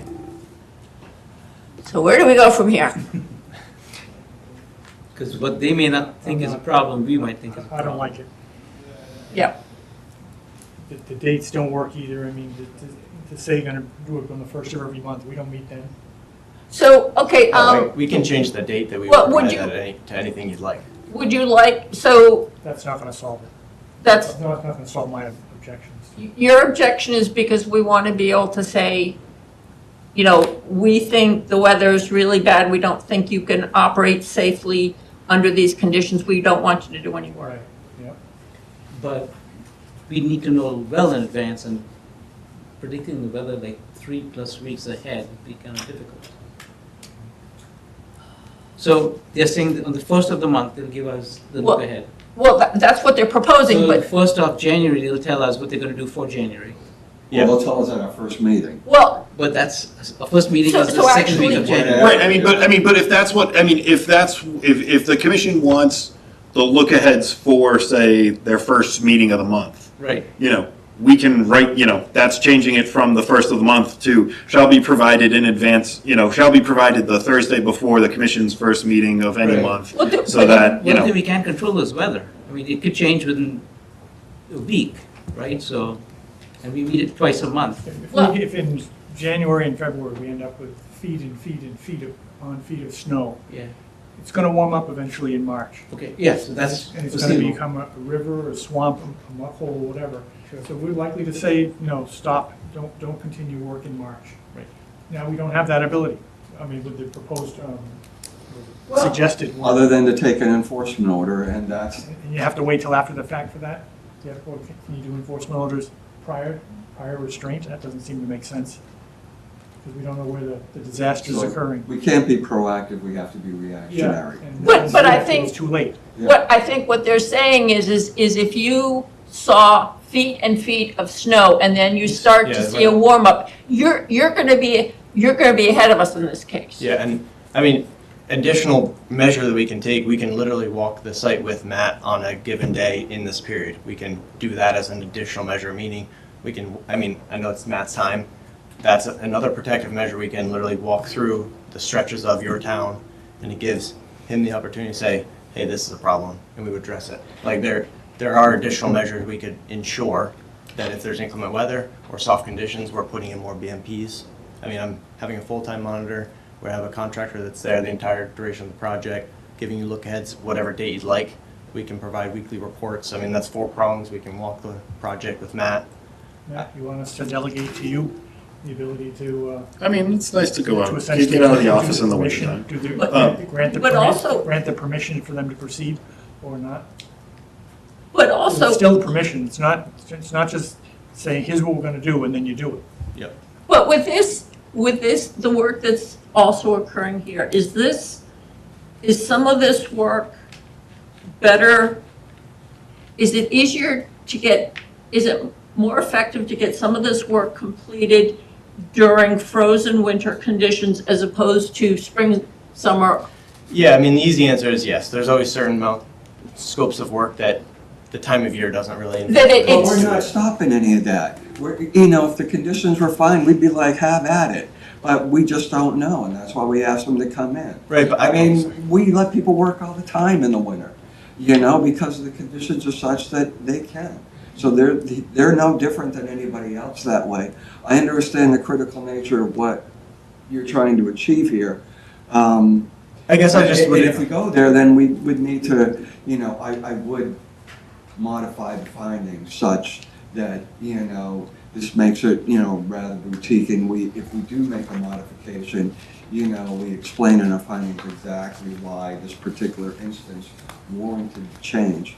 Because I'm with Jim, right now I'm like, I'd rather have the ability to say yay or nay as opposed to having to issue an enforcement order for, some issue of noncompliance. So, Nolan, and in terms of getting your perspectives. Is that about where you are, Jim? Yeah. Yeah, I think you can reword this somehow, and I don't know what that would be. in reword the finding or, The finding.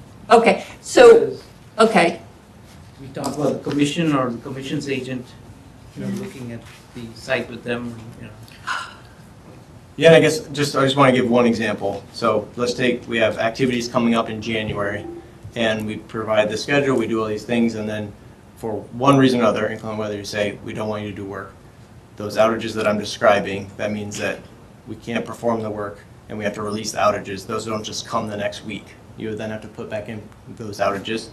And then the impacts and the activities going on the right of way. I know you're not going to like this, but the impacts of those wetlands continue, right? So we're going to be in that right of way for a longer period of time, and the impacts are happening. So I guess I'm trying to say, in the interest of the protection of the wetlands, we've done all these measures to ensure compliance, and it's ensuring that we're getting the job done efficiently and providing reliable electricity.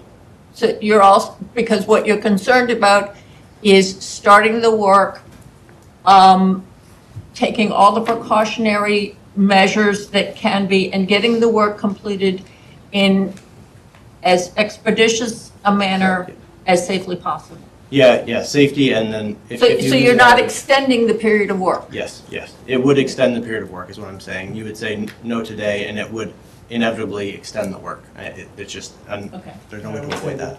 We don't unreasonably deny permission, and we've never unreasonably denied permission with other applicants. But how do you define, So if you come forward to us and tell us, this is what we're gonna be doing, we've scheduled an outage, the power is down, and we were gonna do this in February, and now we're saying no. We have our reasons why we would wanna say no. You obviously have reasons why you wanna continue with the work to minimize the power outage, and we'd have a discussion about that. And I wouldn't think we would unreasonably continue the denial. If there's objective reasons for you to continue on the work that overpower our desire to stay out of the wetlands and stay away from the danger areas, the hazardous areas to muck around in, we would let you continue. We'd have a discussion about it. But right now, you just say, here's what we're gonna do, and you do it. I hear what you're saying. I guess to say it back to you, the discussion then happens at the next hearing, right? So then you see, I guess it's not just a stoppage right there, and then it's a stoppage until the next hearing and discussion, and then the agreement to go forward. It just isn't just a quick conversation and we proceed on. It is kind of why I'm saying asking for permission, getting a no for whatever the reason may I was be. trying to reduce that timeline when I was talking about maybe allocating our authority to Matt so that he could. Right, but then, I think to their point, it's still, Time. I mean, with how that condition is written, it says except with the permission of the commission or its agent. Yeah. In my mind, what's to say I think it's okay, you say it's, to be honest, Just change it to the commission and we'll take you out of here. right no, but I mean, it's, and it's, but it's, so I So maybe we need just to table this for a second, because we're just gonna go around and around. This is what we did What- last meeting. We weren't One here. topic was, rewrite the findings such that, That it's. critical nature of what's being proposed, and therefore, that based on the critical nature, it warrants, and then something, but I don't see it here, and we're not gonna write that tonight. Okay, and I think it's the critical nature of the work, it's the expertise and monitoring that, that the applicant is doing, I can have any applicant tell me they're gonna do that.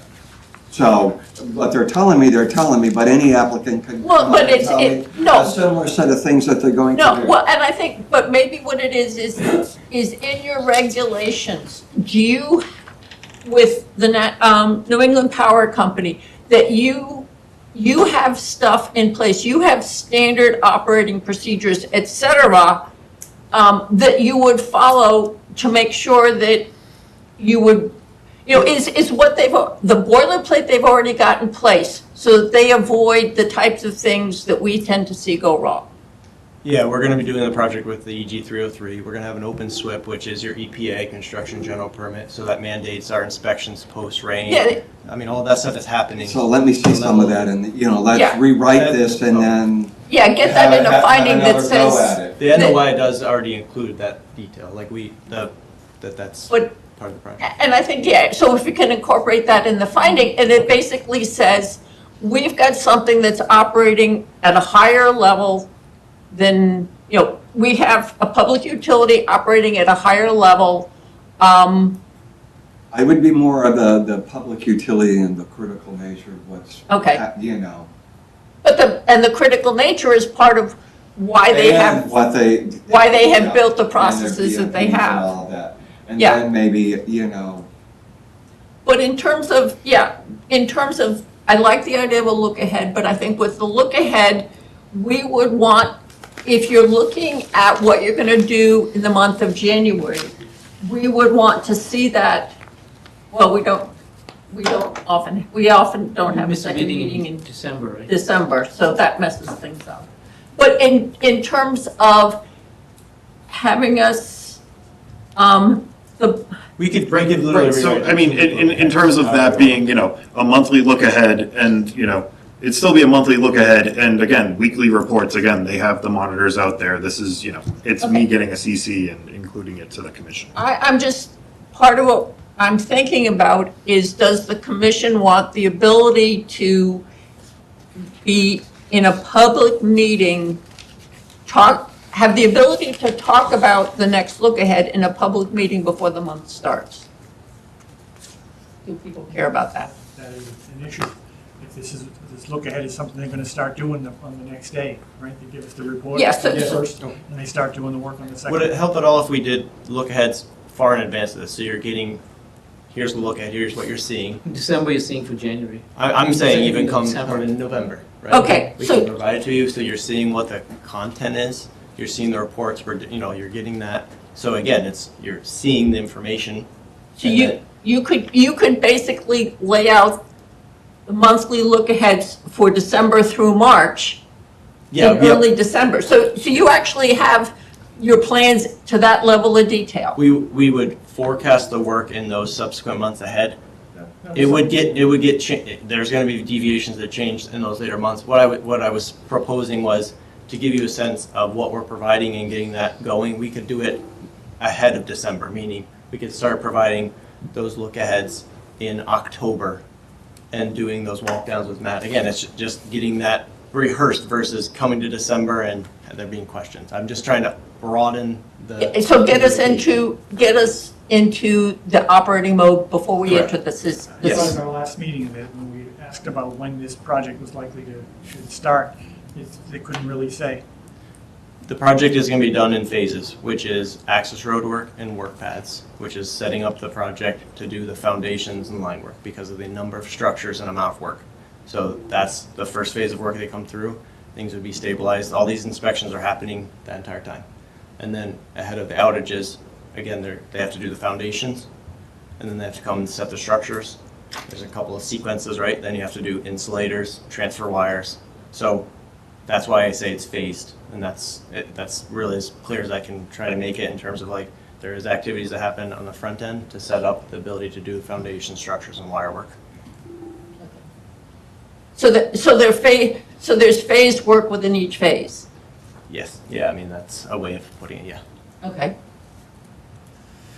I can, if it's amenable with them, I can certainly, again, take some of the commission's discussions regarding the suggested, we'll leave it as suggested, don't want to say, but also include a finding that incorporates what Margaret has discussed and raised. Again, Eric, to your point, so that the commission can kind of see it in Yeah, advance. and let's meet at our next meeting and Well, have it again. Because I was thinking with the finding, my thought had been to tie it in right under, is with the first finding where we talk about, the types of work that's actually exempt from review and stuff like that, and building on that framework of this is the type of project this is, the public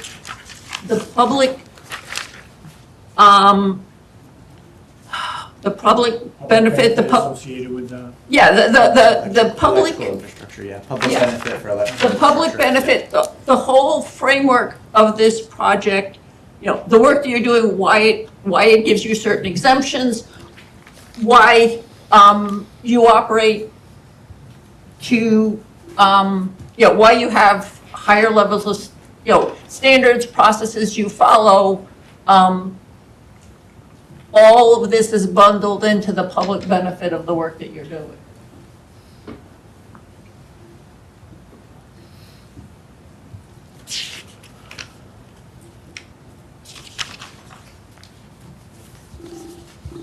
Enough to go on? I got marching orders. Okay. I got enough to work with. Okay, so we'll try again on June 20. Any comments from? Oh, any comments or questions for members of the audience? I'm sorry. Okay. Can I have a motion to continue the public hearing to June 24th? So moved. Second. All those in favor? Aye. Aye. Thank you for the dialogue. Appreciate it very Thank much. Thank you. Okay, moving on to our 7:40 PM agenda item, it's a continuation of a public hearing for the Boston Gas Company, 400 Littleton Road. So provided, recently, I can kind of start off. They provided updated plans for both Littleton and Westford, because I saw you guys picked up a vernal pool in Littleton. But specifically in the Westford portion adjacent to the, I think these were the original plans. I was able to find the as-built roadway plan from when the culvert was originally constructed, stormwater basin installed. They have both scaling off the plan, width of the roadway, and also the cross-section as they show edge of gravel to edge of gravel. The road width was approximately 20 to 24 feet wide in various sections. The project applicants, based upon the discussion the commission's discussion at the last meeting, have provided updated plans with the walkway removed. That's correct. But, yeah, with that, Sam Kefferstan with BSC Group, based on the discussion from the last hearing, and the urging of the commission, we've removed that crushed stone path from this project. So that is really the major update. I know at the last hearing, we were able to share the letter of determination from Natural Heritage regarding the work in the rare species habitat. So, but with that, yeah, open to any other questions the commission may have this evening. Eric? No, it seemed like the sidewalk portion of it had been removed. Okay. Was there anything else that was an open? No, just that and again, this is probably more of a, if the commission is entertaining conditions for a negative determination, one, that the erosion controls are inspected in advance of ground alteration, and additionally, all stormwater shall continue to flow to the basin or the constructed stormwater feature, which again likely is where it's going to go. Again, everything's pitched the same way anyways, so it's just kind of making sure that the new runoff goes to areas that is managed. But that would be my only two conditions for the commission's consideration. I don't know if For a there's conditional negative? For a conditional negative, but I don't know if there's anybody from the public who. Any comments or questions from members of the audience? Can I have a motion to issue a conditional negative determination? So moved. Second. All those in favor? Aye. Can I have a motion to close the public hearing? Second. Yes. So moved. So moved, second. All those in favor? Aye. Aye. Okay. Thank you. Excellent, thank you so much. Thank you. Okay. Moving on to our 7:45 PM agenda item. It's a continuation of a public hearing and issue order of conditions for 219 Littleton Road. So this was the other packet that was provided, again, underlined areas, or underlined text is that was changed, and I'll defer to the project team to address the updated plans.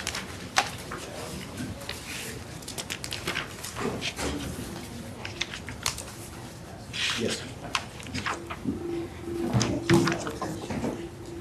Perfect, Atlanta. Hey.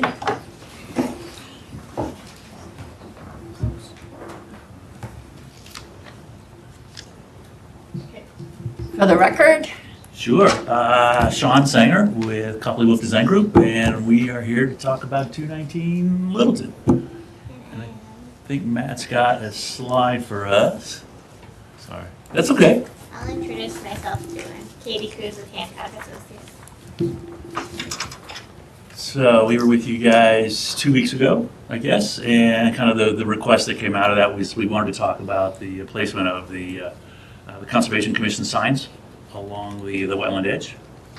the boundary. The post. Yeah. Number 62, right? Condition 62.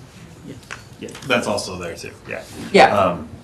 And so, on the shown plan, there are more conservation posts shown as the little red dots. All those red dots, tried to make it pretty easy to spot. So we added those around the edges there. We added them along the western edge, along the wellness path. And then likewise, Matt, if you go over behind building B, we have those located there. We talked about locating those kind of at the corners for sightline and visibility. So we have those added there. And then likewise, we added some up closer to the vernal. Well, kind of up closer by those garages, likewise in the upper east corner of the site.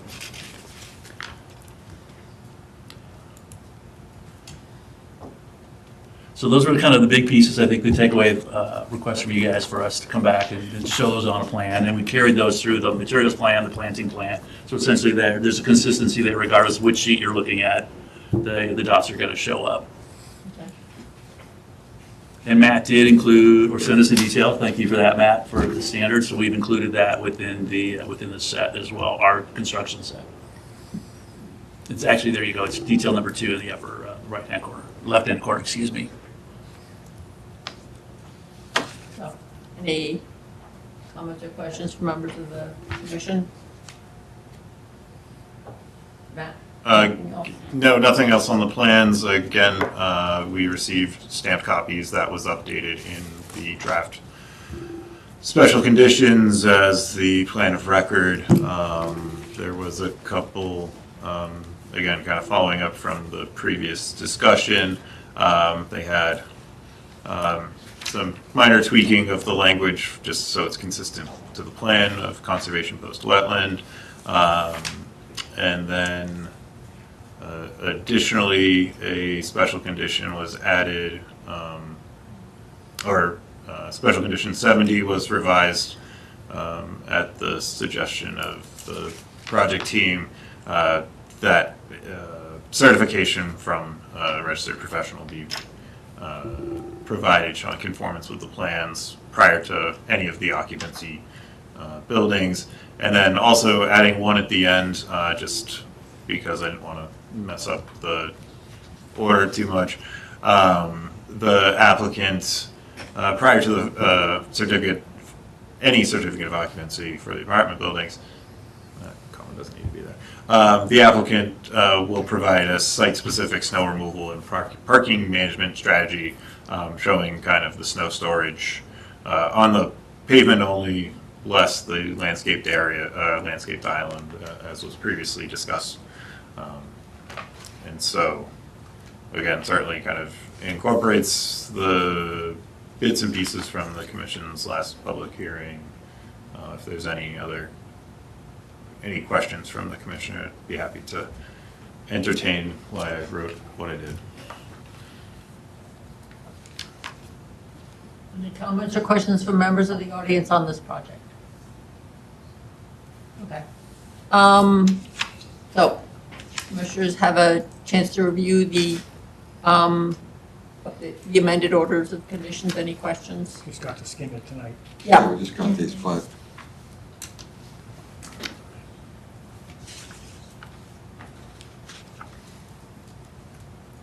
I don't have any further comments. Okay. Can I have a motion to issue the order of conditions as amended? Second, Well, I guess I do have to amend it because I have to remove those. Yeah, it is amended. Thank you. as amended. okay, so I have a motion, I have a second. All those in favor? Aye. Aye. Can I have a motion to close the public hearing? So They're done with everything, right? We can close this tonight? You're done with planning board, you're done with everybody, we're the last ones? Correct. Save the best for last. Can I have a motion to close the public hearing? Second. All those in favor? Aye. Okay. Thank you. Thank you very much. Thank you. Okay, moving on to our 7:50 PM agenda item, it's a certificate of compliance request for Pacifico 24 Alcorn Crossing. Good evening, Madam Chair. For the record, Attorney Melissa Robbins from Farrell and Robbins. Also with me tonight is Stephen and Gail Pacifico. The Pacificos are unfortunately getting ready to leave the town of Westford, and as often happens, as going through title, we realized that there was an open order of conditions that did not receive a certificate of compliance. The good news for the Pacificos, and unlike many of my other clients, the work was actually completed. And there's a couple special conditions in their order of conditions regarding a granite bounds and some installation of some landscaping, which was also actually completed. So it's good news for the Pacificos. We did send some pictures in the package so you could see that the bounds were installed properly. They had even installed signs, which have since been removed. There was also a condition of approval that when we convey, that it'll be noted that it's subject to an order of conditions. And we did send over a draft deed so that Mr. Salem could see that that is actually incorporated into the draft deed. So all the special conditions have been satisfied. If you look at the plan, it's from 2002, it's for installation of a septic system. You also have an as-built in your file from 2003 when it was completed. Not only was it completed in conformance with the plans, it actually moved a little further away. So further away from the resource areas, as you can see, and all other work was completed in conformance with the conditions. So we would ask, a little late, that this board please issue the certificate of compliance so the Pacificos can close on their property tomorrow. Any questions from members of the commission? You got the stamped engineer's statement, that's good. Matt, anything else? I have nothing. Okay, this was actually inspected by Bill Turner, so, and Matt Salem. I don't have many files like that. Okay. So can I have a motion to issue the certificate of compliance for DEP file number 334-1144? So moved. Second. All those in favor? Thank you very much. Thank you very much. Thank you. I haven't seen Bill Turner, hopefully he's doing well, he's a nice guy. Really was. No, Bill's a very nice He's guy. still around? I believe so. He is, yeah.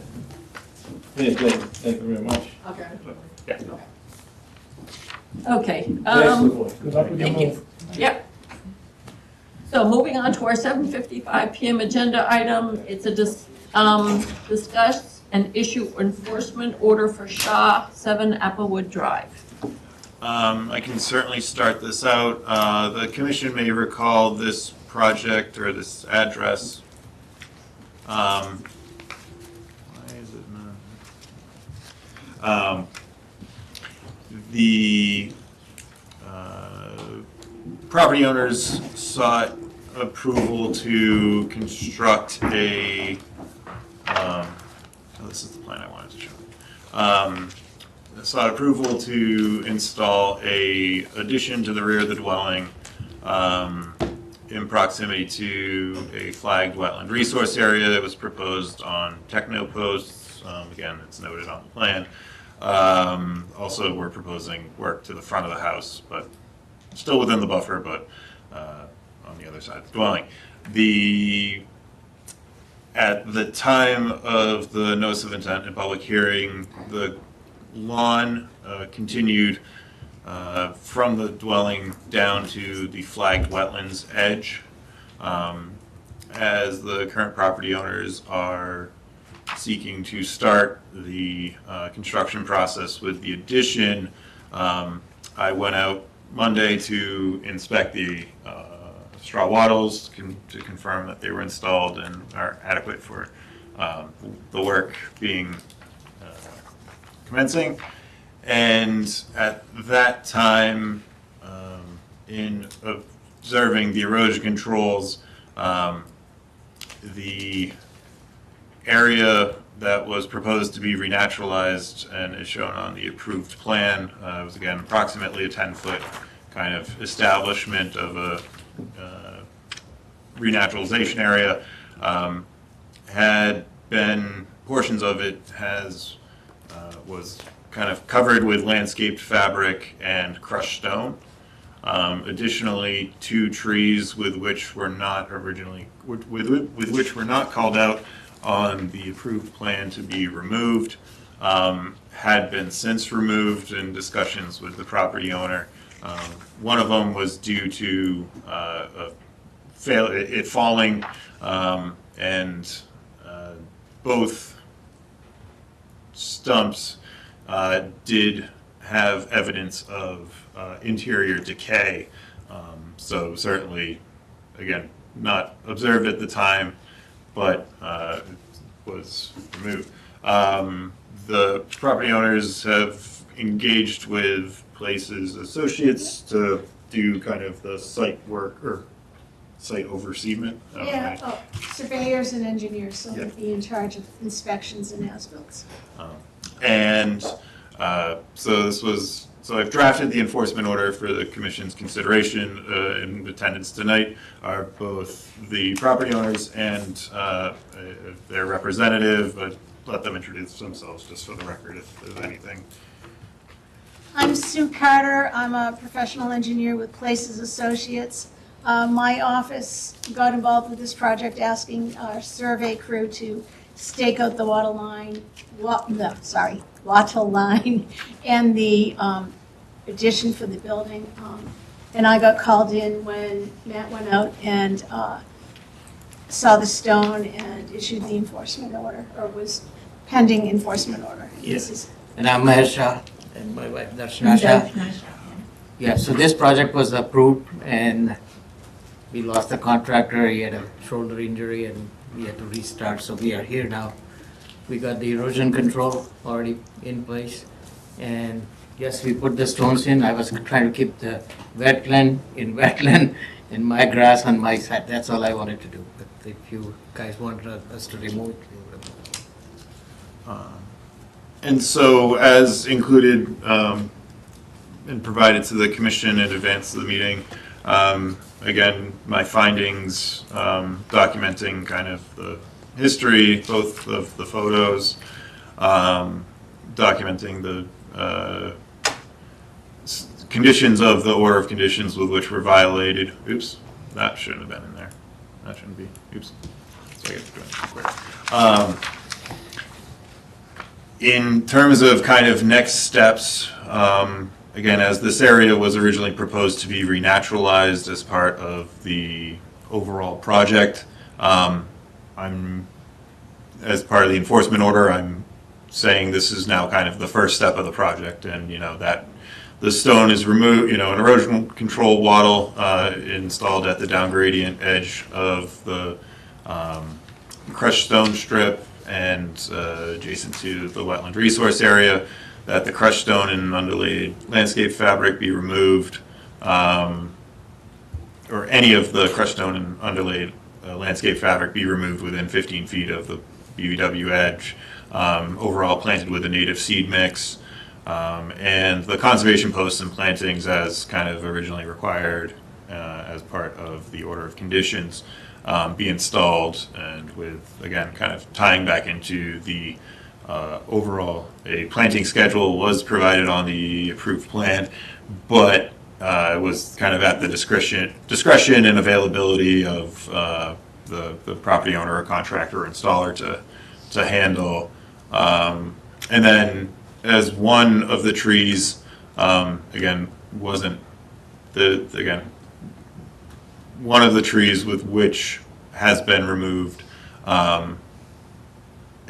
requested or ordering that an additional native tree be planted for one of the 12-inch oaks with which was removed. And then number two, within completion of the first set of ordered actions, certification of compliance by a registered professional be submitted. So in theory, within 3 months, this kind of be all taken care of and resolved, and that overall the conservation posts and locations and any of the plantings be included on the as-built plan for the overall project for the certificate of compliance. I don't know if you have anything else to... My only comment is, I saw the news tonight and we're in a severe drought, with a severe drought, to replant the seed and to get it to take hold, we'd have to water it. And if we can work with Matt, if the drought gets worse and there's water bans, obviously we're gonna have a hard time getting the native grasses to get established within 45 days. Well, and actually, is this house on town water or a private well? The Town water.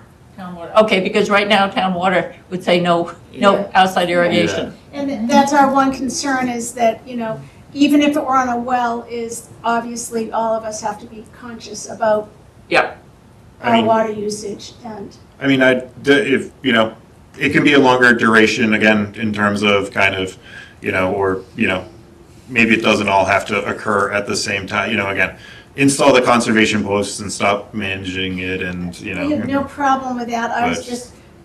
No, that's something that The growing season and, just seeing the drought thing on the news really put it in my face. And as I'm driving over here, I'm like, oh, I need to make sure we bring that up so that. Factored into the plan. Right. If we could do it by the end of the fall growing season to get it established, because theoretically, we get better rain in the fall. I mean, we're hitting the summer growing season versus the fall growing season. If we can just work with Matt on it, depending on what's happening with the drought.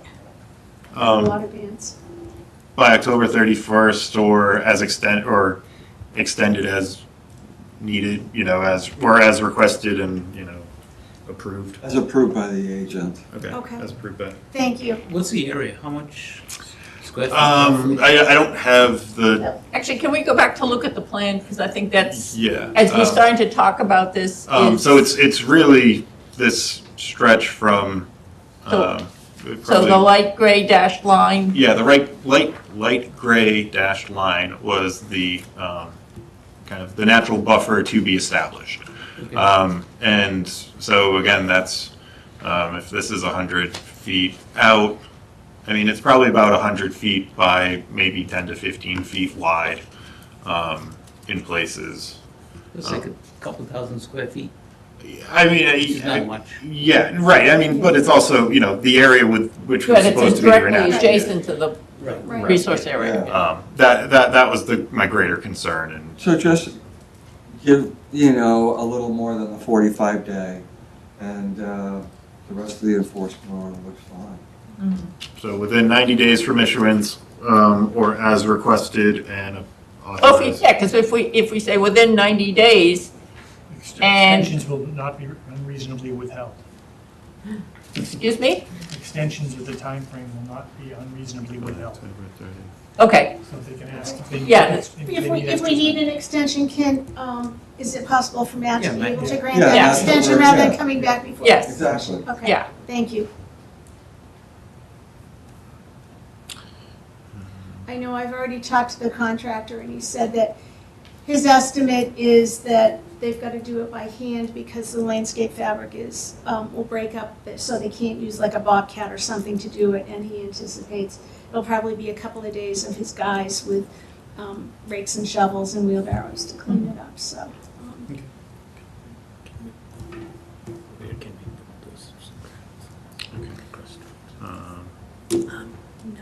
You looking for a motion from the commission? no, I'm Letting him write. Yeah. I'm letting eyes and, I'm making sure that all the words are being recorded, that need to be, I noted that need to be noted.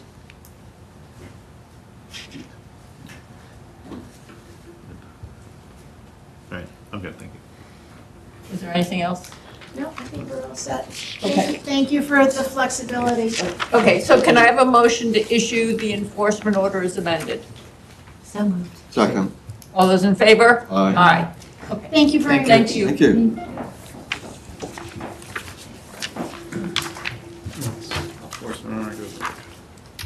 Okay, so now moving on to our 8:05 PM agenda item, it's a public hearing for the Friends of Forge Pond, Beaver Brook.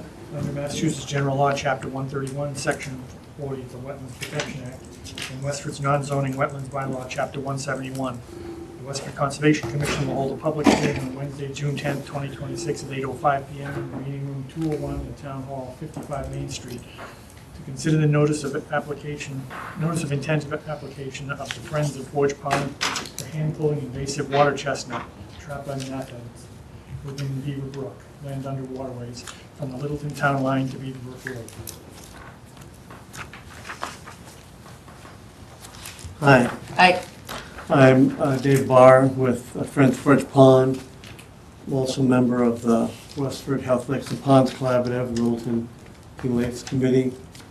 Just to give you a quick synopsis, water chestnuts, invasive plant, aquatic plant, was seen in Beaver Brook in fall 2025. By the time Friends Forge Pond was notified about it, the plants were down for the season. We prepared and submitted notices of intent to both Westford and Littleton to locate and remove any plants that are found in Westford and in about half of the Beaver Brook area, maybe a third in Littleton, even though water chestnuts hadn't been confirmed by us because of the time that it takes to get the approval and the fact that it's important to, if we can, be removing them by mid-July so that the plant seeds don't drop and form another generation. Notices of intent were also provided to the DEP, both northeastern and central region, and also provided to Natural Heritage. Finally, 25 property owners, 9 of them in Westford, 16 in Littleton, that have property that Beaver Brook flows through in the area that we want to be looking at, were contacted, and we've requested permission from them to remove the water chestnuts from Beaver Brook in the sections where it's on their property. We've received the response from Natural Heritage. They approved the work. They had a few conditions, basically clean the boats, look for any animals in the material that's taken out, both as you're taking it out and putting it, removing it from the boats offshore, and then limiting no removal after August 15th. Just one last thing, we did go out, we're going to have to go and confirm that water chestnuts are in a section of Beaver Brook where the person that first saw them had seen them, and that section is in Littleton between, it's just a bit upstream of the Littleton Sportsman's Club, basically in that area that's shown on the in the notice of intent.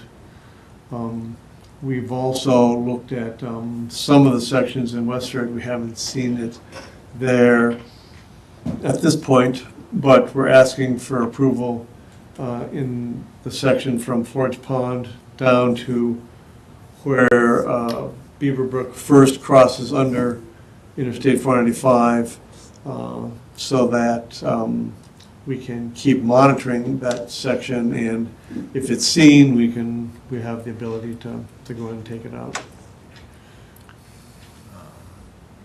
Kind of just additional to Dave's point, and included in the commission's meeting packet was a list of kind of identified property owners in Westford, again, based upon the commission's authorization at a previous meeting. I signed on behalf authorizing the work to occur on the property under the care and custody of the commission.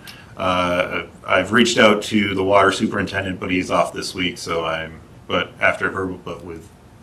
in verbally communicating with him, he was amenable to the work, to the manual hand harvesting.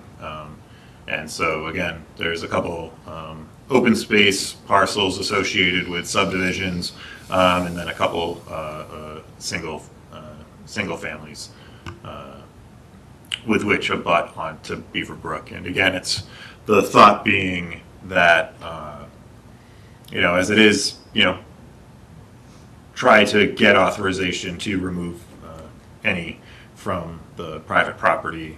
Similarly, if this was an applicant looking to file a notice of intent on a single property, it's just we have a whole 2-mile stretch from the Beaver Brook. This is a limited project under 310 CMR 53 4E maybe. I forgot the actual citation now.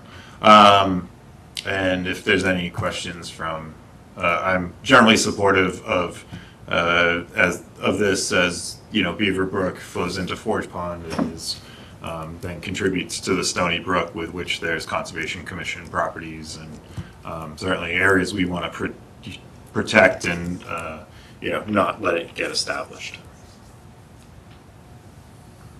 Any questions from members of the commission? I'm fine with it. Questions from members of the audience?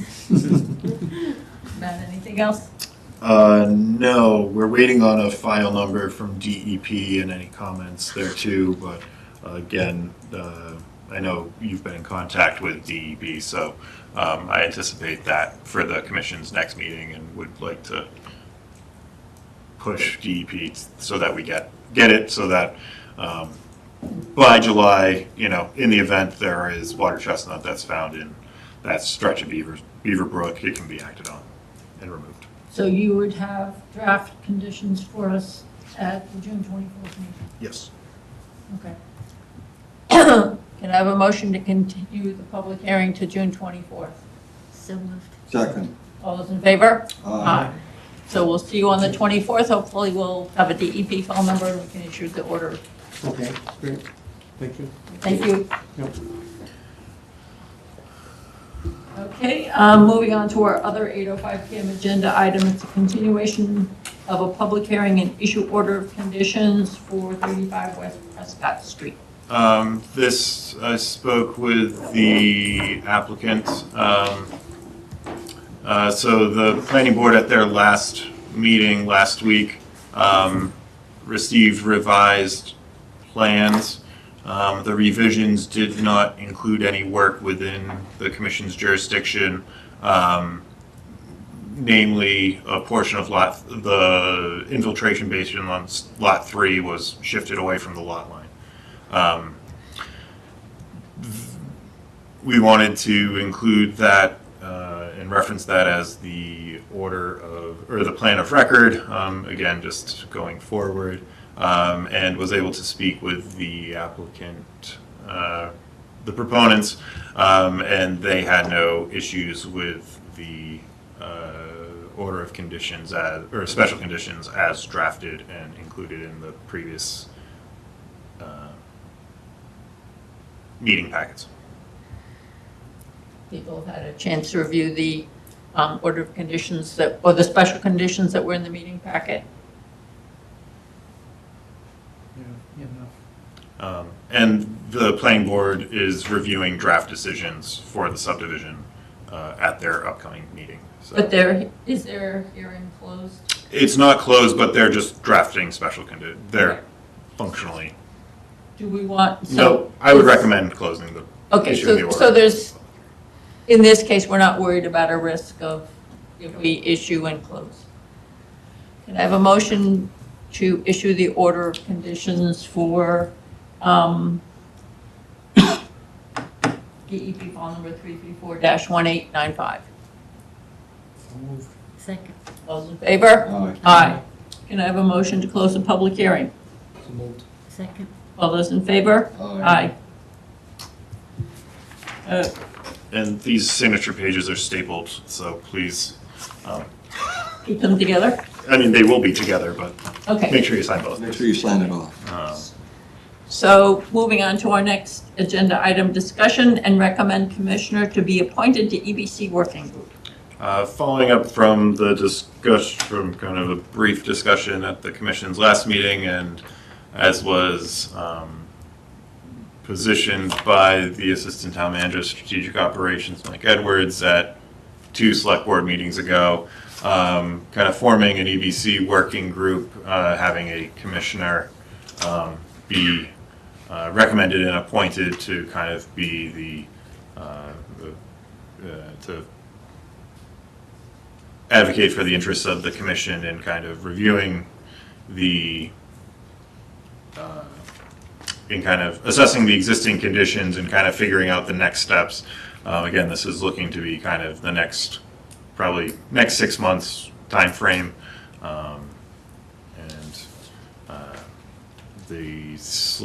The town manager, if I recall, the town manager would be the appointing authority to this, if any commissioners are I interested. signed up or volunteered, no?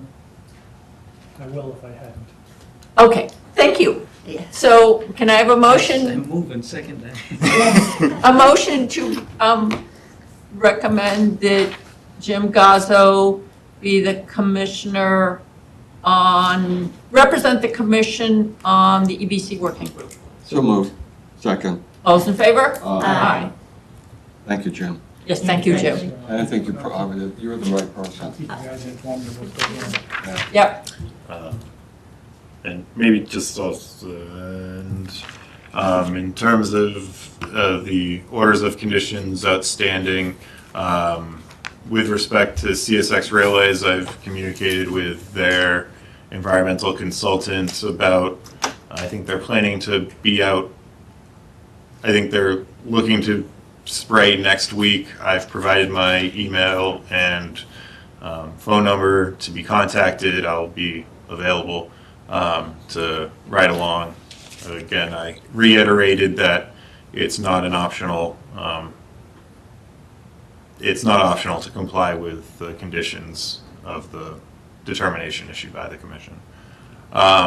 With respect to 120 Main Street, the shed has been moved. I think they're just waiting on the fence contractor to finish things up, but from photos with which were provided today, it looked good. They're certainly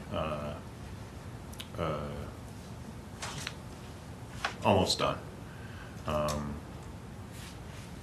I received a plan from the property owner at 27 Tenney Road. I need to follow up with them. They've provided species and some plantings and locations. Need to follow up with them. And 400 Littleton Road, as that was, I reached out to the property owner, their representatives, and their engineering professionals, reminding them of the enforcement ordering them to attend the commission's June 24th meeting and provide an update on the status of compliance. So that's in progress. 13 Forest Road has excavated and excavated the excess material and has brought the grade to what was proposed on the plan that was provided. Loonway, I know Loonway erosion controls have been installed. I know the builder is looking to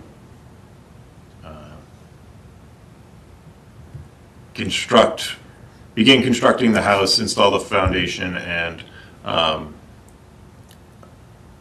is waiting until the heavy machine or the cement trucks effectively are done so that the repaired Loonway extension with which they're improving is not damaged. And 12 Patton Road, the property owner came in and discussed with the assistant planner, so their progress is being made with respect to that enforcement order as well. What about 43 Cold Spring? I have not followed up with them or the engineering firm that, I'll follow up with the engineering firm to see if they've been engaged. 123 Oak Hill, the delineation, I think we're waiting on the wetland scientist to delineate the resource area. Okay. And the RFPs for Hill Orchard and the Day Farm have been released? They have not been released. I was hoping to get that done today and was unable to. This will be probably my priority the next couple days and get it into the town manager's office to be released so that it can be procured through appropriate procurement channels or processes. I don't have any update on the Lakeside Meadow encroachments, nor the Neshoba Brook Conservation Area MOU. Have not made progress since the Commission's last meeting with respect to the Community Preservation Act funded projects. nor the either Stony Brook Conservation Area items or Edwards Woods or the Summer Village CR. But there were minutes provided. Okay, have people had a chance to review the minutes that were in the packet? Were there any comments or corrections to the March 25th, 2026 meeting minutes? Can I have a motion to approve the minutes for the March 25th, 2026 meeting? Second. All those in favor? Aye. Aye. Any feedback on the April 8th minutes? Can I have a motion to approve the minutes for the April 8th, 2026 meeting? That one's as amended because the date got corrected. Okay. As amended, so the minutes is amended. Yes, so moved. Can I have a second? Second. All those in favor? Aye. Aye. Any feedback on the April 22nd minutes? Can I have a motion to approve the minutes for the April 22nd, 2026 meeting? So moved. Second. All those in favor? Aye. Aye. Okay.